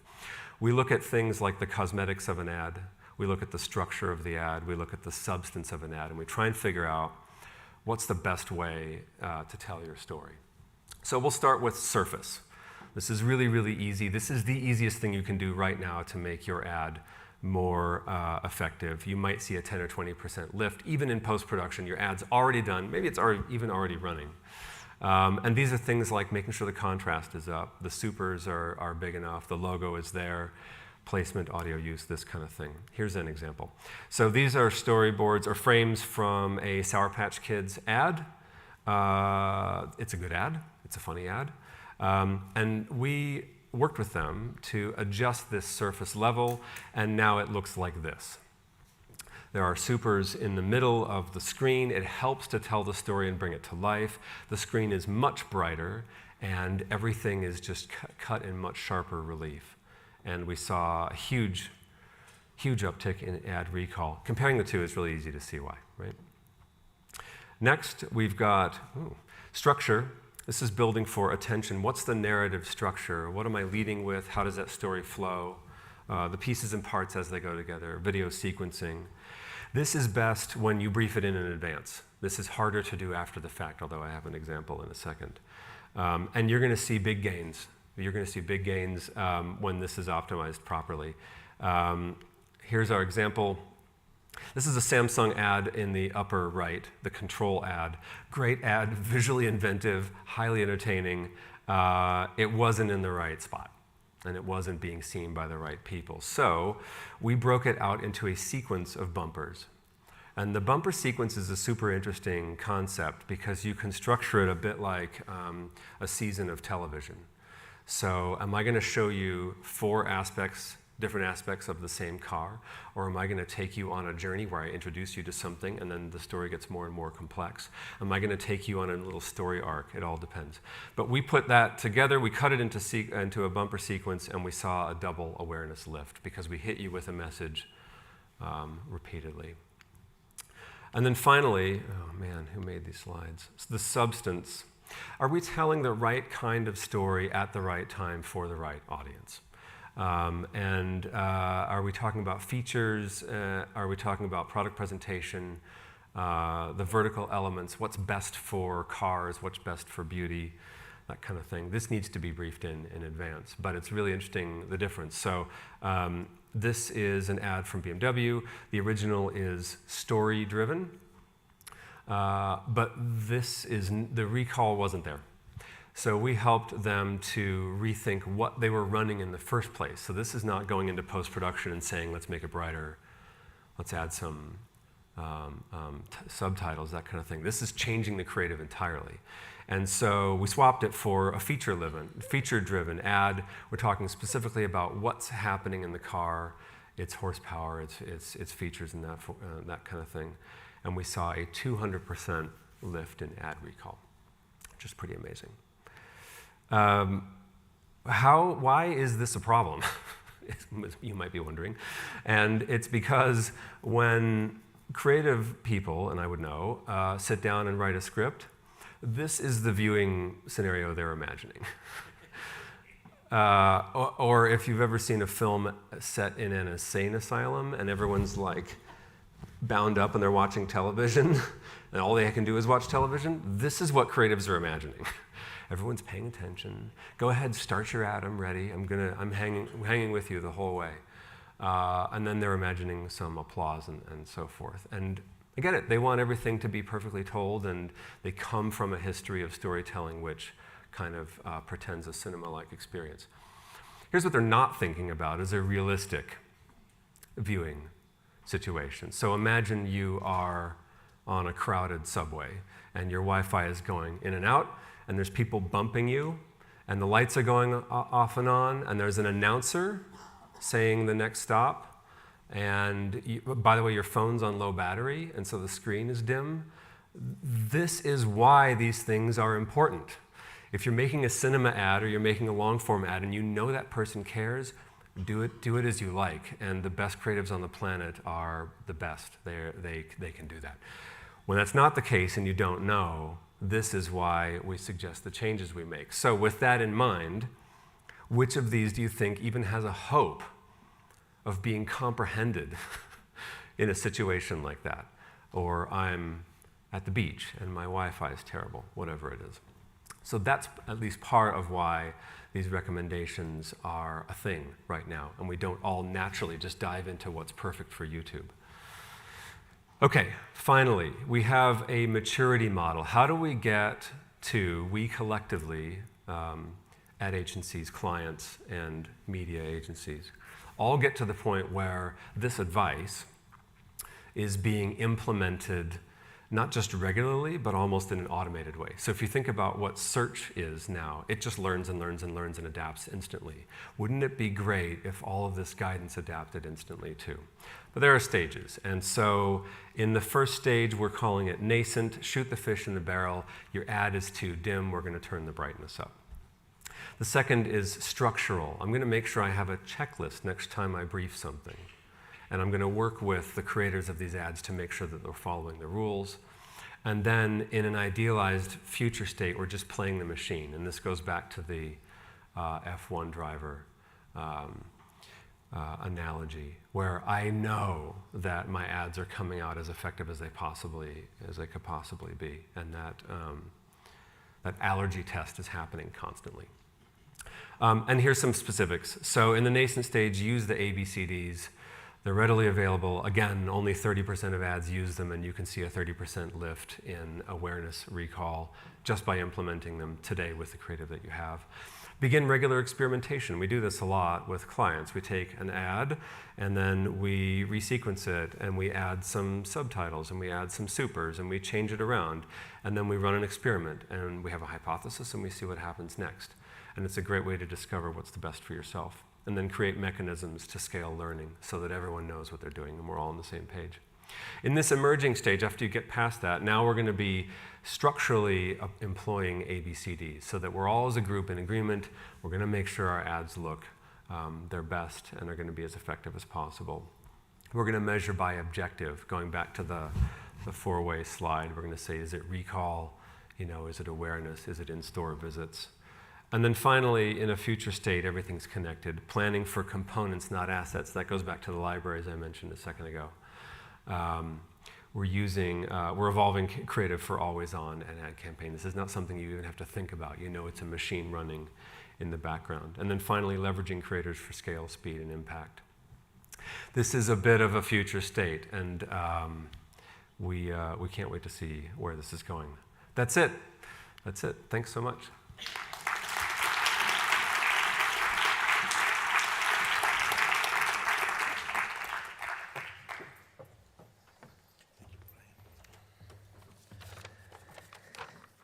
Thank you, Brian. Y ahora nuestro penúltimo ponente de la mañana es Joanna Danila, Global Insights Manager de la World Federation of Advertisers.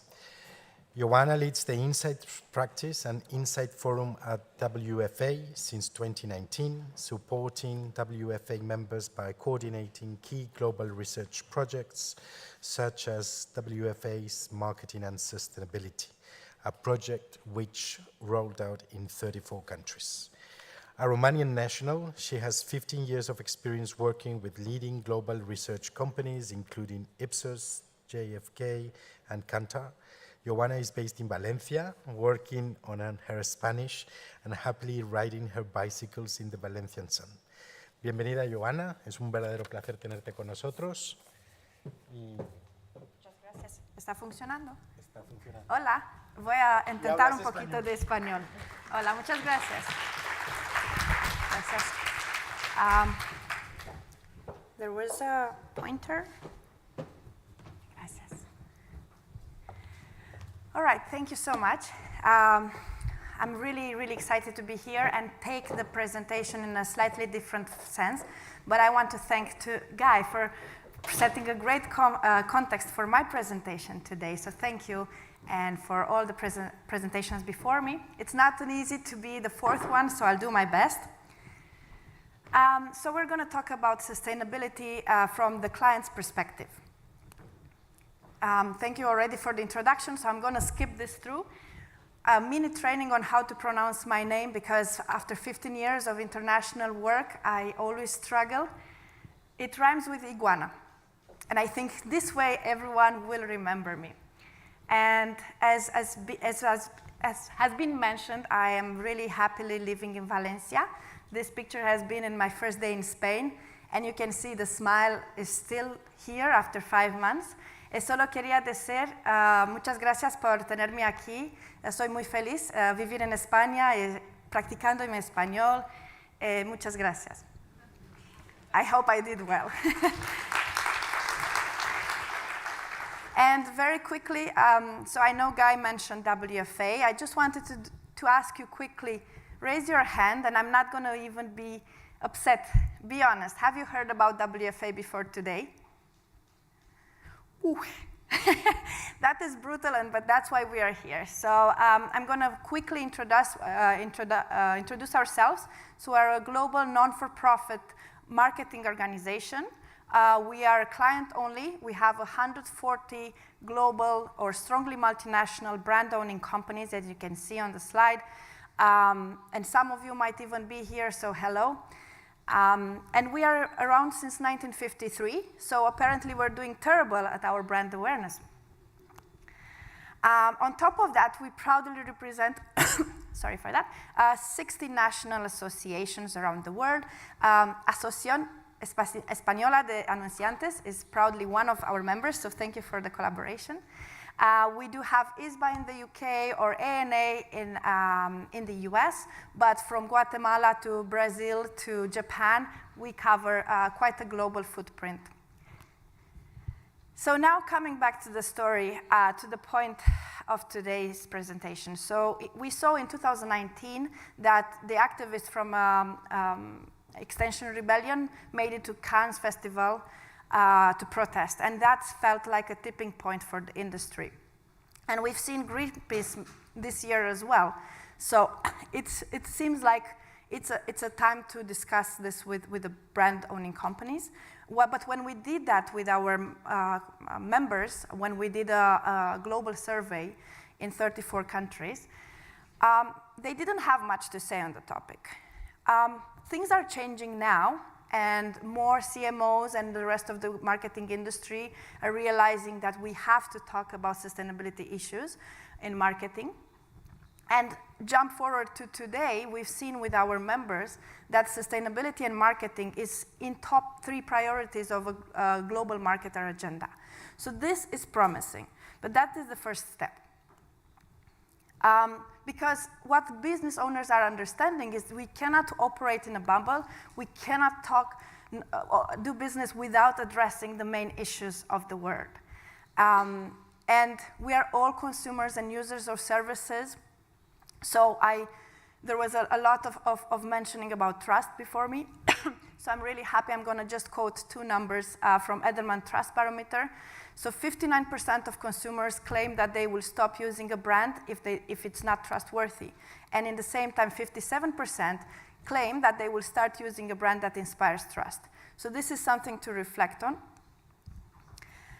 But marketing is lagging behind. So what we did in the global research that we've done, we asked our respondents, partly some Spanish marketers contributed, so thank you for that.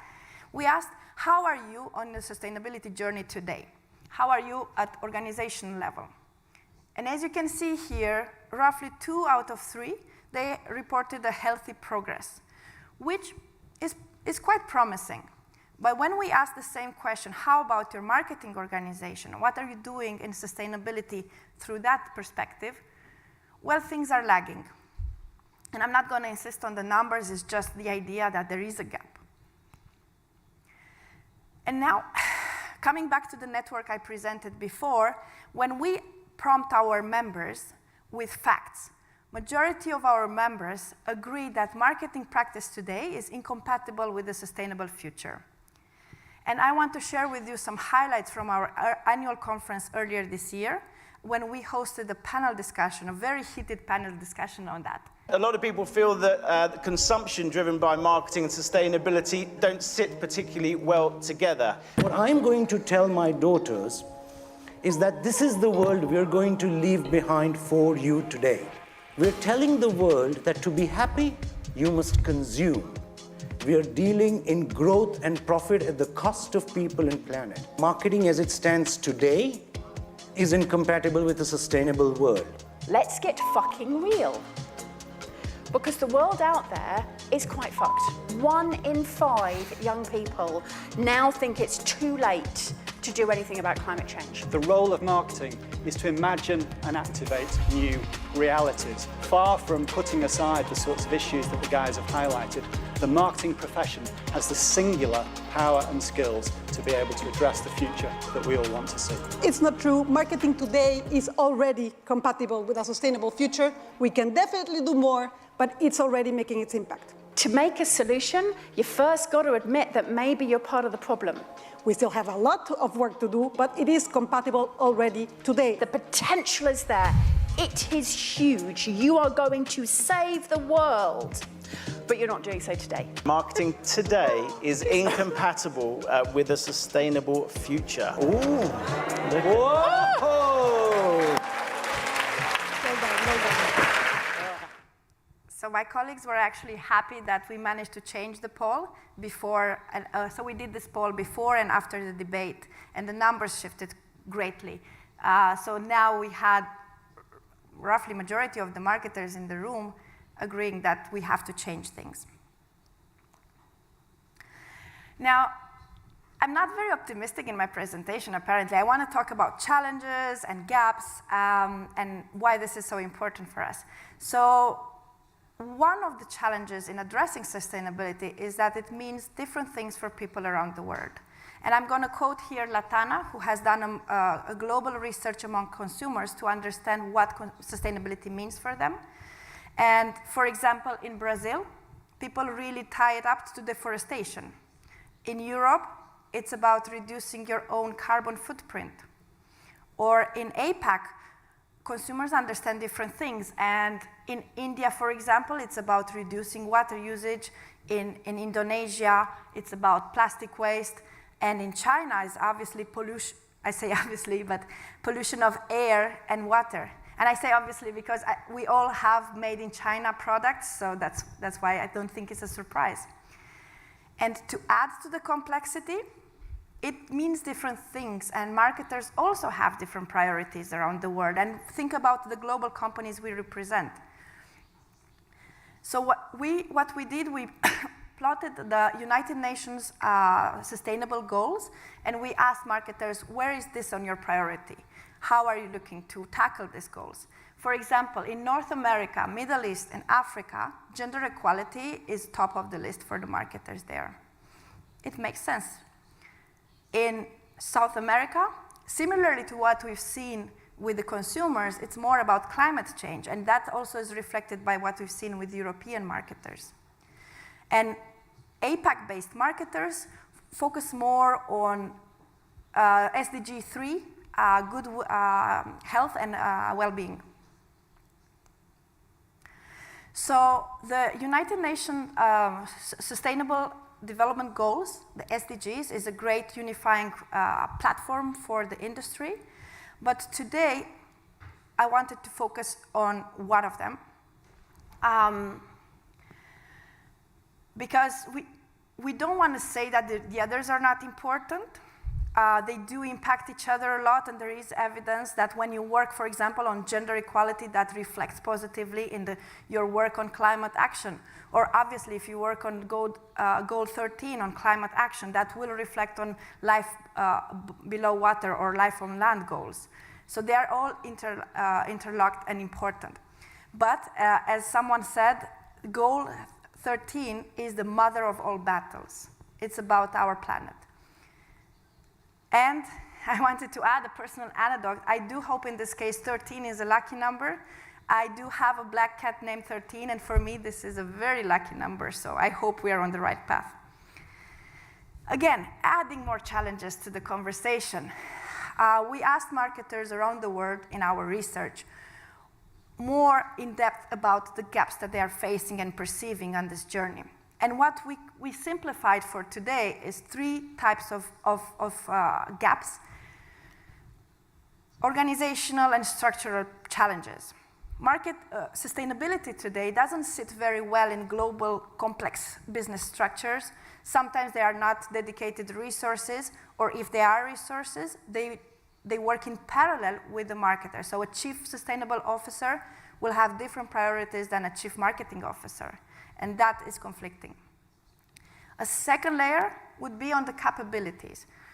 Majority of the marketers we interviewed simply admitted that they don't have the knowledge to do more sustainable marketing today. That's not their formation. And finally, as a researcher, I do like this one, the measurement. There are loads and loads and loads of KPIs out there, but there is a lack of consensus at industry level, which is making measuring progress really difficult for marketers as well. This is why at WFA, with support with a lot of partners, as you will see, we created Planet Pledge, which is a CMO-led framework that is aiming to make marketing part of the solution. In May 1927, the 15 millionth Model T came out of the plant. A large injection molding machine turns out all the parts needed to meet the customer's demands for service. From the eye appeal and swift effectiveness of the smallest utensil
So in the first part of my presentation, I raised a lot of challenges and gaps, but with the work of Planet Pledge, we simplified all those gaps into 4 commitments that our signatories are making today. So the first one is commit to be part of Race to Zero with your marketing organization, but also with your supply chain. Second is scale the knowledge. If you remember capability gap, is we need to bring more sustainability in the practice, and the commitment is to do that with agency partners as well, so that's quite promising. Third is, one of my favorite, is harness the power of your marketing investment, creativity, and communications to drive more sustainable behaviors from consumers. And final one is reinforce trust, and trust was such a key topic today, is by tackling misleading claims and, of course, greenwashing, which is such a harsh word. So today we have 28 signatories. The number is growing. I think from Spain we have Telefónica, so that is great. And we elevate this in 31 markets with the support of 27 national associations. Of course, Asociación Española de Anunciantes is a member, so thank you once more.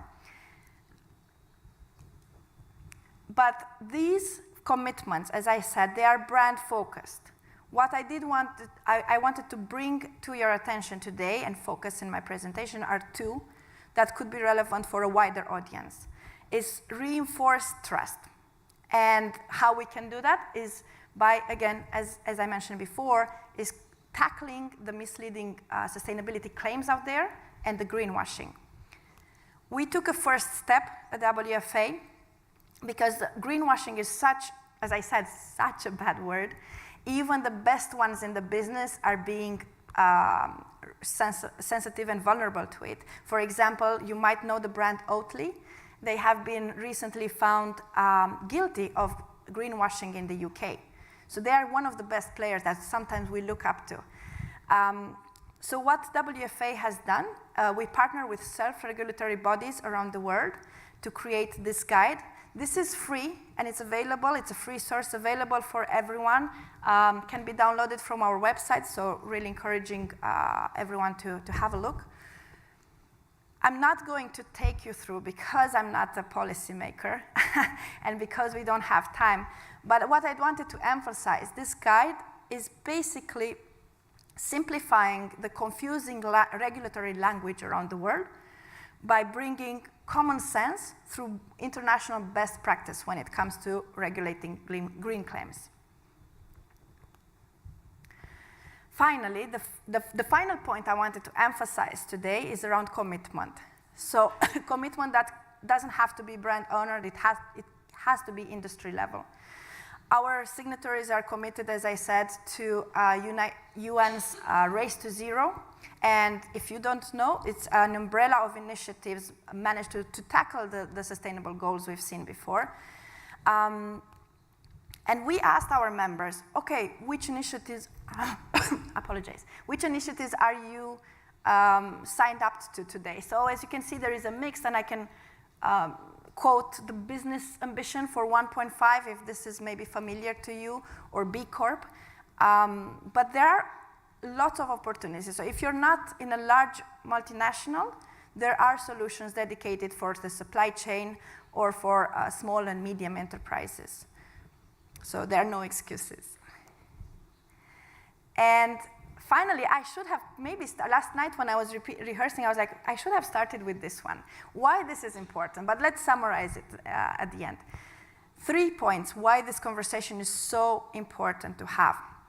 First, it's already impacting clients. We've seen at EU level that companies are being requested to report on their SDG progress along with their financial results.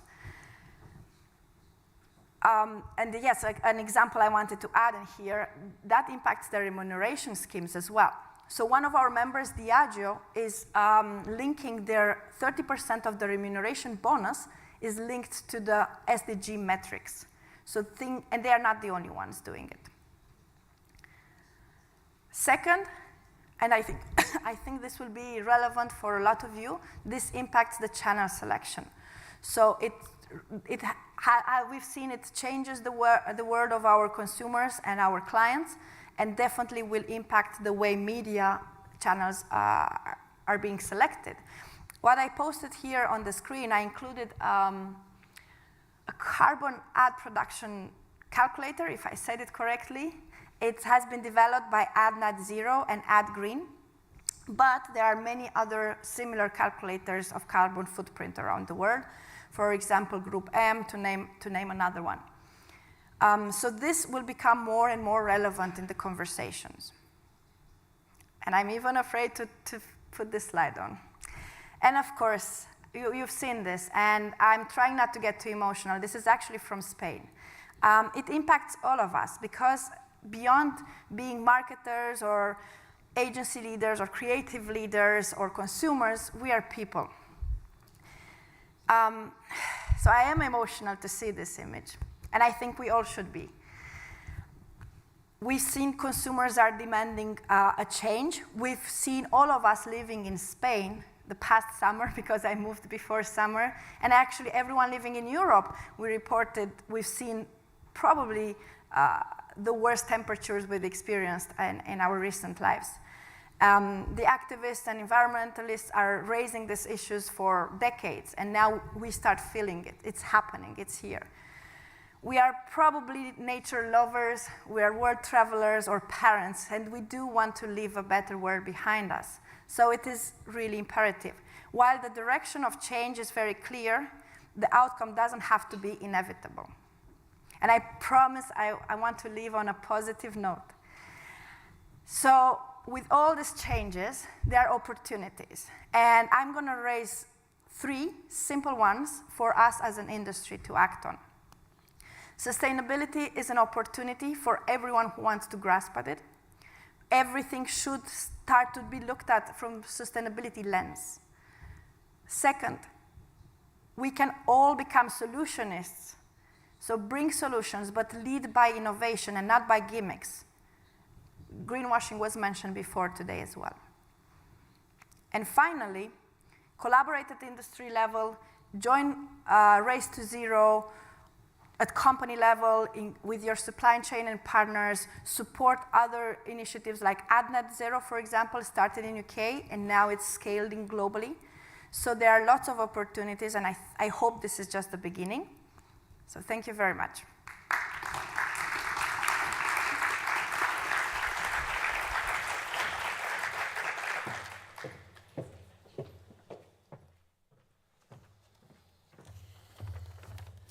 Muchas gracias, Iguana, por compartir esta iniciativa con nosotros. Y llegamos al último de nuestros ponentes, Morten Grubak. In the last 12 months, Morten, ECD Innovation at Virtue Worldwide, has led the launch of Coca-Cola's first NFT, founded Virtue's internal innovation lab, created a wearable report on digital fashion, and established a Grand Prix winning volunteer project to digitalize Ukraine's heritage.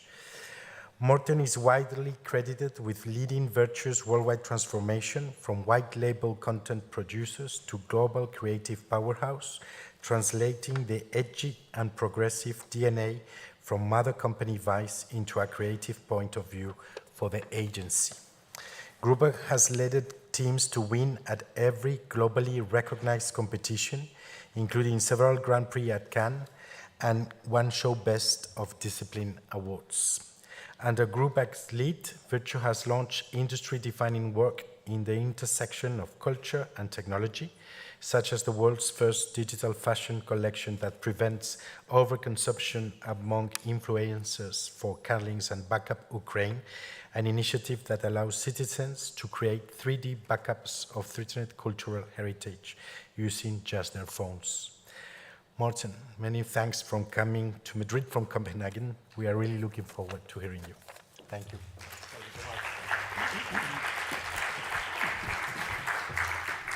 And thank you so much, everyone, for staying to the very end. I know there's already been some really, really lovely presentations already. Give me 1 second. I'm just going to bring up my own presentation here since I'm running on my own machine. 1 second. And then also sound. I think we're going to start with a video just to get the vibe back in the room. Ready? Sound? There we go.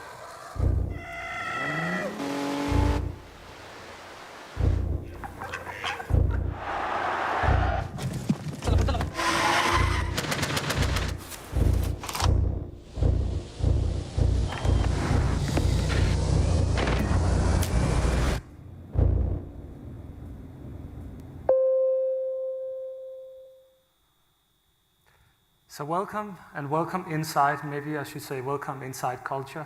My name is Morten Grubak, and I'm a cliché creative director. Thank you, Justin, for pointing that out. I will change my outfit next time. But yes, I'm the Global Executive Creative Director at Virtue, the creative agency inside Vice Media Group.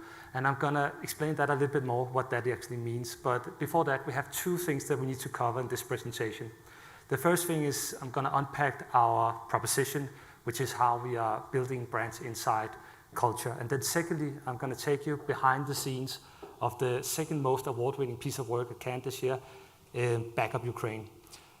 I'm going to apologize up front. I'm going to say culture a million times during this first part of the presentation, so just don't mind. But that's how it's going to be. So let's just jump into it. I know this is the last talk for today, so I'm going to see if I can speed things a little bit up and just be 20 minutes. So sit tight and let's go. So first, some context. So brands today are being left outside culture.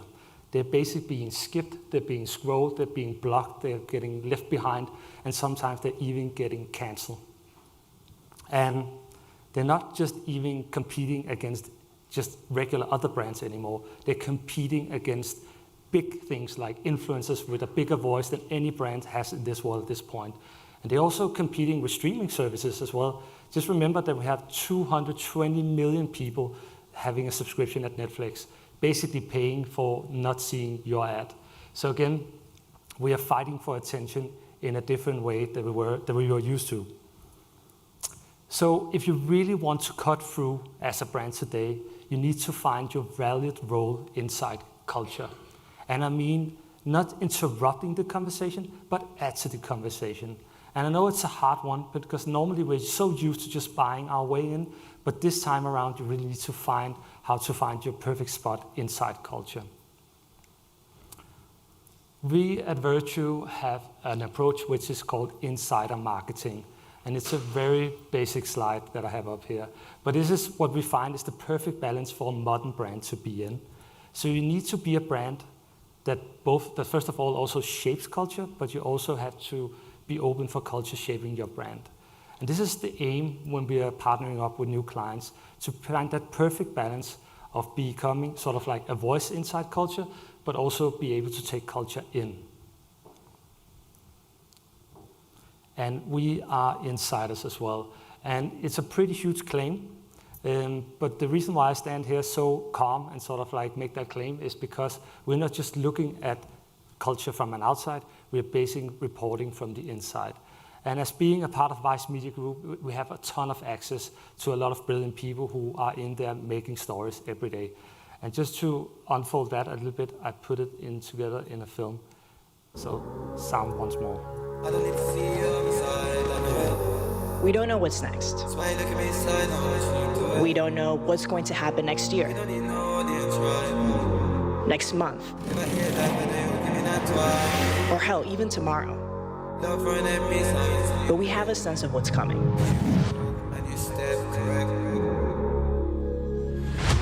Because we've always had a sense of what's coming. Who is it?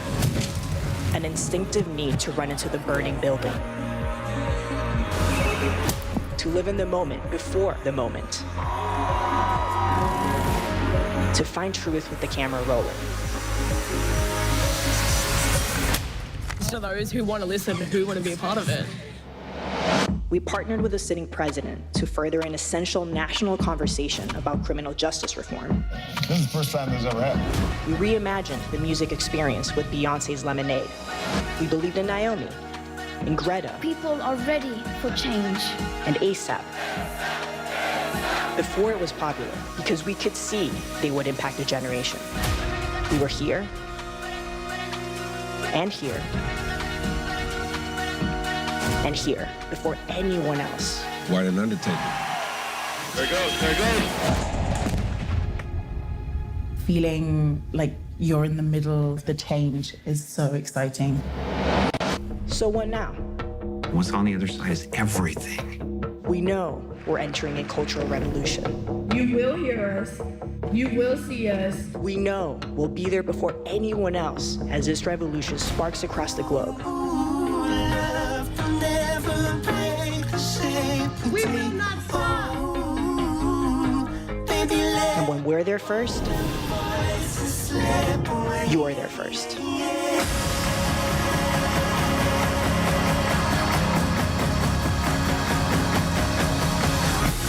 I want justice, I want miracles, I want transformation, and I want it right now.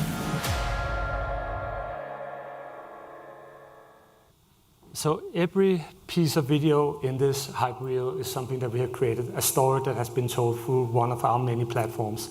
So again, being inside Vice Media Group means that we have access to everything in terms of culture. Everything from traditional publishing through Vice Media, where we have everything from technology, food, and music, to Refinery 29s, where we have a huge experimental in terms of the 29 rooms, and of course fashion within ID, and of course the Emmy award-winning news studio, Vice News. We're also creating Vice TV, which creates a lot of IPs that we sell to a lot of huge networks around the world. And we of course also have premium production companies through Pulse Films, that's basically deliver all your favorite ads that ever want. It's by Pulse Film, everything from Nike to the latest work from Uncommon with B&Q. And of course, Vice Studios, who produce for us as well, that create everything from the smaller piece of content to huge feature films, and was Oscar nominated 3 times this year with the documentary Fleet. And in the middle of all this, we have Virtue, and this is where we have the creative agency that works with brands. And again, what does it mean to be a creative agency inside a media group? It means that you have access to all the people, all the data, and all the researchers and all the documentarists and all the journalists that we have in our group. So when we are bringing new brands inside culture, it often starts with sort of like seeking internally and going there inside and out. So again, a huge advantage. And again, just to prove the point once more, like we are insiders but not gatekeepers, and I think this is pretty basic to see. So normally you would pay the gatekeepers to sort of like access the outlets, but why not go directly to where sort of like people are creating culture and are within the outlets already, and that's where virtue sits. Okay, so how does it look when you're actually creating a brand inside culture? So we are the proud partners of Coca-Cola as innovation partners. And this year we launched 4 new flavors together with Coca-Cola. And it's called co-creation. And I'm gonna dive a little bit deeper into what that specifically is. But before I do so, I just want to unpack the roadmap that we've been taking Coca-Cola on. With our approach inside our marketing, we have some cultural services. And we call them the 4 Ps. And it's prediction, placement, people, and production. And as a brand, you can either just tap into one of them, or you can tap into all 4 of them to use it as a roadmap to create your brand. So to make everything a little bit easier, I managed to bring this really, really beautiful slide, which is a house. And off top, of course, we have the insider marketing, and then you can see the different columns of the 4 Ps. So first of all, we have predictions, and here you can tap into cultural insight reports through our insights team, but also opportunity mapping, and also cultural immersion. And placement, this is where we build brands in new spaces, and here you can basically jump into marketing, innovation consulting. We're free, fast track. If you want to get into the metaverse, we are experts in that as well. Or innovation sprint, if you want to bring your strategy into a solution of creative idea. There's also an opportunity to partner, of course, with Vice Media Groups, one of our traditional outlets, through a traditional partnership. People, this is where we are building brand in collaboration. And here you can tap into community branding, but you can also tap into talent scouting, and of course, production platform. And last but not least, production, as I mentioned. This is where we build brands that entertains. And again, we can create everything from the smallest content piece for TikTok to huge premium entertainment pieces for streaming services around the world. And we are already doing that, both for Netflix, HBO, and whatnot. And of course, live experience as well. Rather, if you want to have a small event here in Madrid, or if you want to do a huge festival like the size of Burning Man or Sonos or something like that, that's something we do as well. So back to what it looks like when we're taking it into action. So prediction, first of all.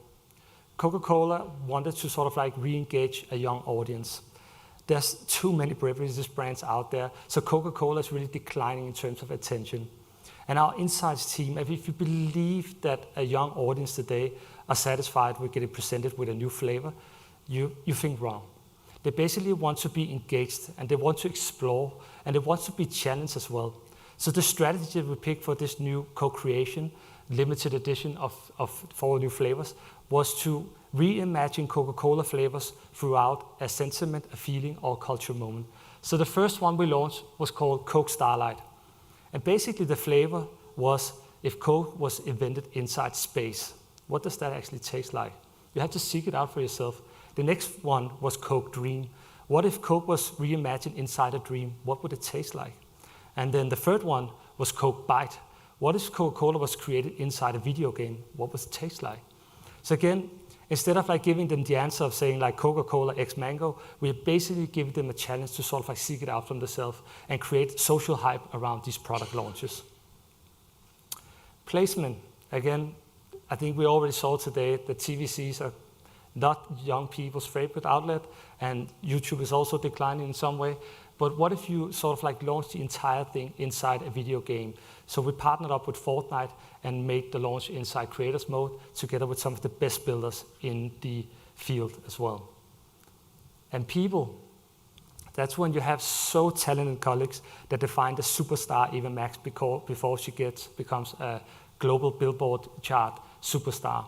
And we created this augmented reality concert that you're able to unlock through the can. So when you get the can, the Coke Starlight, there will be a QR code that launched this augmented reality sort of like concert around the can. And it's not just around the can itself. Basically, if you go 360 with your camera, you would see that the entire space are now being converted into sort of like this intergalactic look. And again, like a custom piece of music for this launch as well. And production, last but not least, this is when you have the capability to produce everything from sort of like a physical loot box that you give out to influencers to sort of like embed it into a video game and to create content to support the whole launch as well. So again, this is the roadmap that Coca-Cola sort of like took with these new projects to engage a younger audience. And again, when you find your place inside culture, it has dramatic impact. Again, the pre-sale at Walmart was sold out in less than 14 hours. And we had like 1.1 billion impressions. That's 7 times more than the Real Magic campaign that was launched. And again, if you wanted to taste the Coca-Cola Starlight within the first 24 hours, you have to pay 10 times the price on eBay for getting a hold of one of these cans. Again, the hype was tremendous. So this was just one example. We are bringing a lot of clients inside culture. And again, if you have any questions towards it, like you're always welcome to sort of like contact, and we can explain that roadmap one more time. But I think this is the first half of the presentation. Now I'm actually getting to what I find really, really interesting, which is we just need to reset for 1 second and talk something about a little bit more serious. There are times in the world story where things are getting a little bit difficult. And I think maybe let's just start with the brief that sets the tone.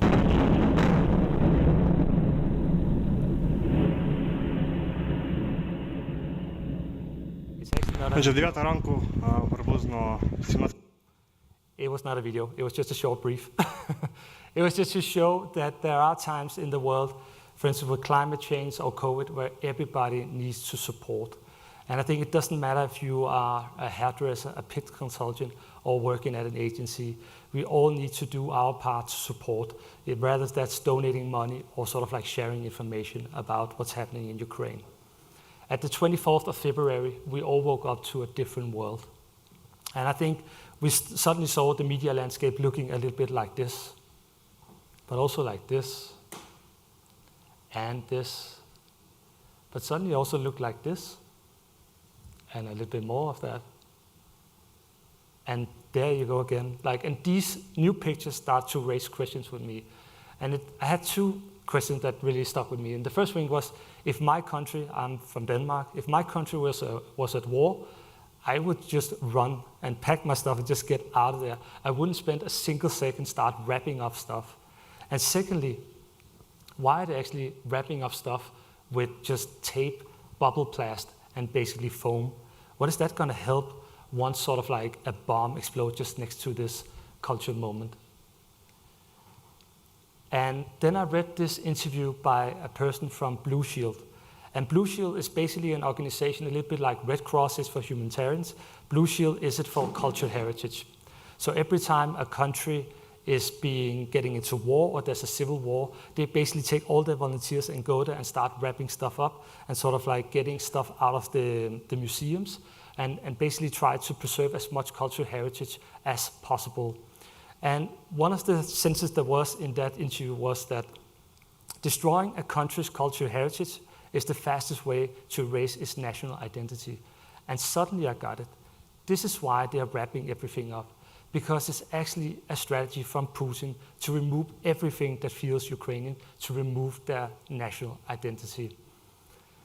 So, okay, that all makes sense suddenly. So I called up the guy from Blue Shield and asked him, I've been seeing all these pictures, and basically what you do is you're wrapping them up with sort of like bubble plast and foam. Are you doing anything else besides like bringing boxes and removing stuff? And he said, like, not really at this point. Like, we can only hope that after the war is done, there will be enough that we can restore, and that they're not sort of like destroying everything that is in Ukraine. So I then asked him, how much are we actually looking at that we need to save? And this is it. So in Ukraine, there's 26,000 pieces of cultural heritage of significance worth saving. 7 of them is on the UNESCO World Heritage List as well. That's a lot. And it's a lot of tape, and it's a lot of bubble wrap, and probably more than they can afford. So I'm thinking a little bit to myself, is there a different way that we can approach this topic or this problem? And I had this idea about like, we are backing up our family photos, work files, and documents in the cloud. Would it actually be possible to sort of like upload an entire nation's cultural heritage? So we at Virtue are monitoring a lot of different technologies, and one of them is called photo scanning. And if you're building stuff, for instance, for a video game or for a scene in a movie through a game engine like this one, which is Unreal Engine 5, and you had to place in a stone, it doesn't really play the biggest part in your narrative, but it still has to be realistic. So instead of spending days of building one stone, there's a different technology that you can use to sort of like sketch up your environment. And that's photo scanning. And there's a few apps that's already doing this. One of them is called Polycam. So it's an app, and you download it, and you can take basically your iPad or your iPhone, and then you can go out in your environment, and you can start it, and you just move around the subject, and it takes around 200 to 250 pictures, then upload it into a cloud, and then the machine sort of like calculate a perfect 3D model for that stuff, and you can then put it back into your scene again. And we were wondering, can that technology actually be used to sort of like back up a lot of the cultural heritage in Ukraine? So we went down to the local park, we found a statue from Ukraine, and we started scanning it. And this is what came out of it. So this is the result, and we thought like, fuck, that's fucking accurate. That's really something that you can use from. So many things in the world doesn't have a blueprint anymore or a perfect model. So again, to get such a rich type of data to restore it from is just really magnificent. And here you see, this is basically the comparison of the same statue placed in augmented reality, the same size, and again, perfect measurements to sort of like reproduce it from if it's getting destroyed. So now we have the aim. We have 26,000 pieces of cultural heritage that we need to scan. We have the technology with the Polycam. To when you're downloading that app, it's actually €100 to unlock the entire app. So we asked them if they were willing to donate their data or like the technology to help the country of Ukraine, and they said yes. So now if you download the app in Ukraine or the country surrounding Ukraine, it's free and you can use it as much as you want to. So again, we also need someone to sort of like speak about this project because we didn't want to come across as trying to sell an app during wartime. So we need to find a credible partner. So we teamed up UNESCO, and I'm really, really proud. If you look at the top of this piece of paper, it's my signature. It's the first time they've actually managed to get a partnership through with UNESCO in only 10 days. And they have been supportive and speak upon this project from the very start and been really, really great at sort of like getting it out through their channels. So to wrap this project up, I just want to show you a quick film that sort of like gets through everything in 2 minutes. Сейчас закинем в метро, и мы кончились, поэтому если сбор денег снова...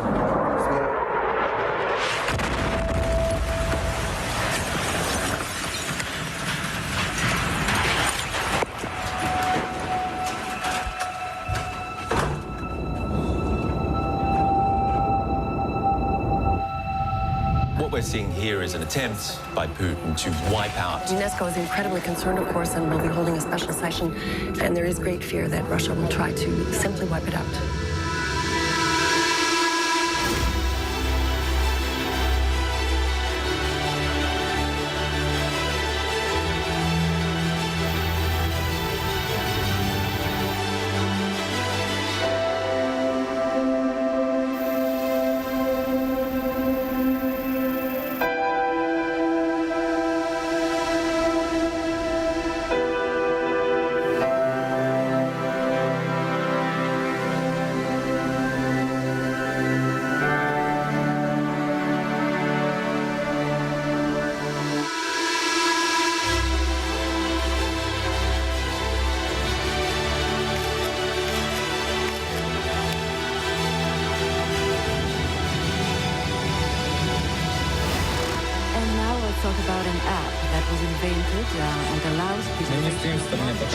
Ukraine's Minister of Culture and Information Policy. I'll note that he is inside Ukraine. So this is a Greek-Rozvani monument. I decided to scan it to preserve it forever.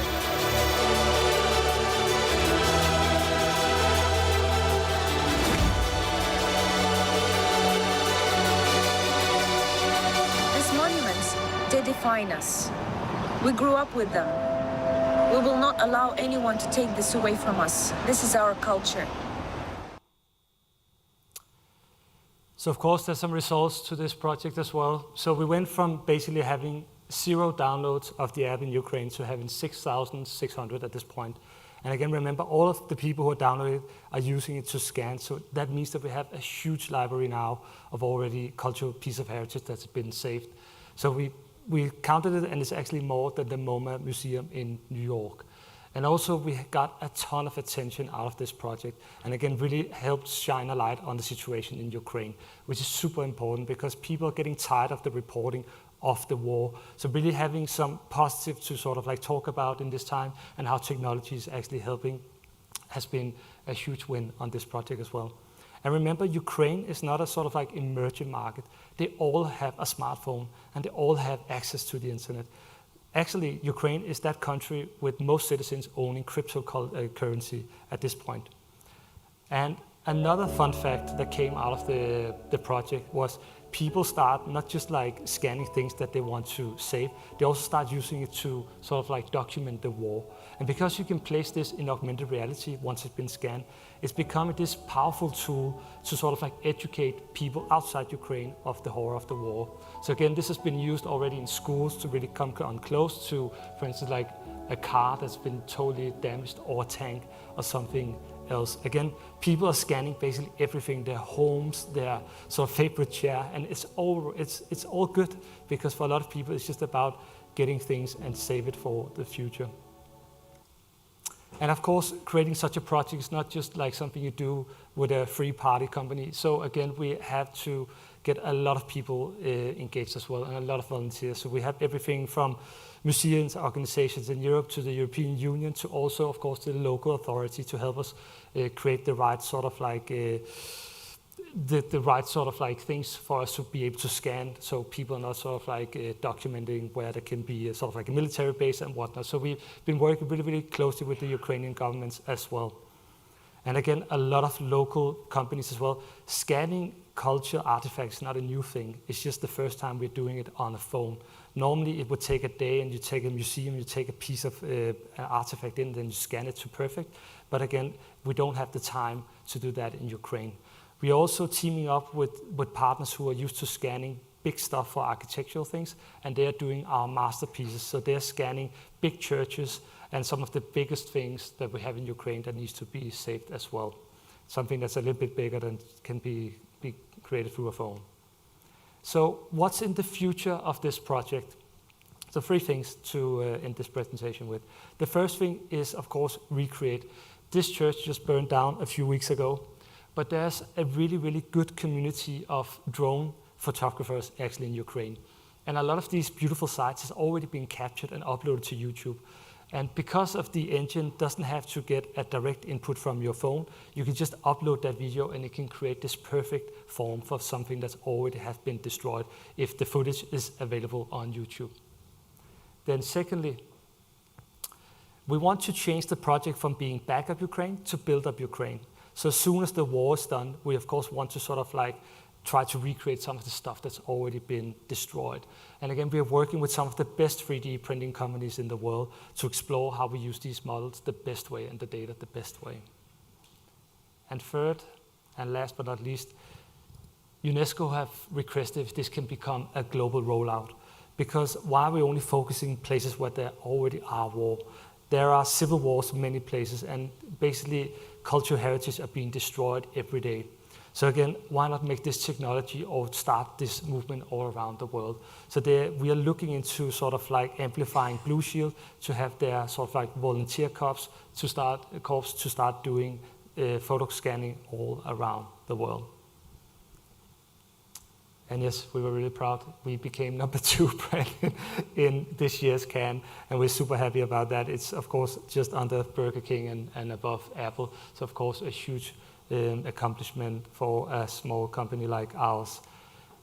That's it from today, and thank you so much for your attention, and thank you so much for sticking through all the way.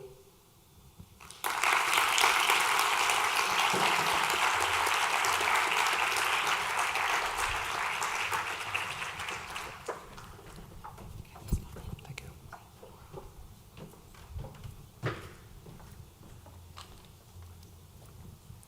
Muchísimas gracias a todos. Hemos llegado al final de esta jornada, hemos llegado también en tiempo, que eso también se agradece muchísimo. Y bueno, esperamos que haya sido una jornada en la que todos hayamos extraído aprendizajes y hayamos extraído también compromisos cara a ese futuro que entre todos tenemos que contribuir a hacerlo muchísimo mejor, pero sobre todo por las fantásticas ponencias de los 5 ponentes que hemos tenido. Gracias a Justin, a Guy, Brian, Iguana y Morten. Thank you very much por esta fantástica jornada que nos habéis brindado. Nosotros desde la EA y desde Scopen seguimos trabajando para el gran evento de eficacia del 27 de octubre. Sabéis que es la gala de entrega de los premios en el Teatro Real. También la retransmitiremos de forma virtual, con lo cual seguro que de una u otra manera estaréis todos y os esperamos a todos. Y ahora podemos seguir charlando y debatiendo en un café que tenemos preparado, creo que es al final en la sala, mientras que los ponentes nos hacemos una foto de familia, family photo please. Y nada, nos vemos ahora. Muchas gracias.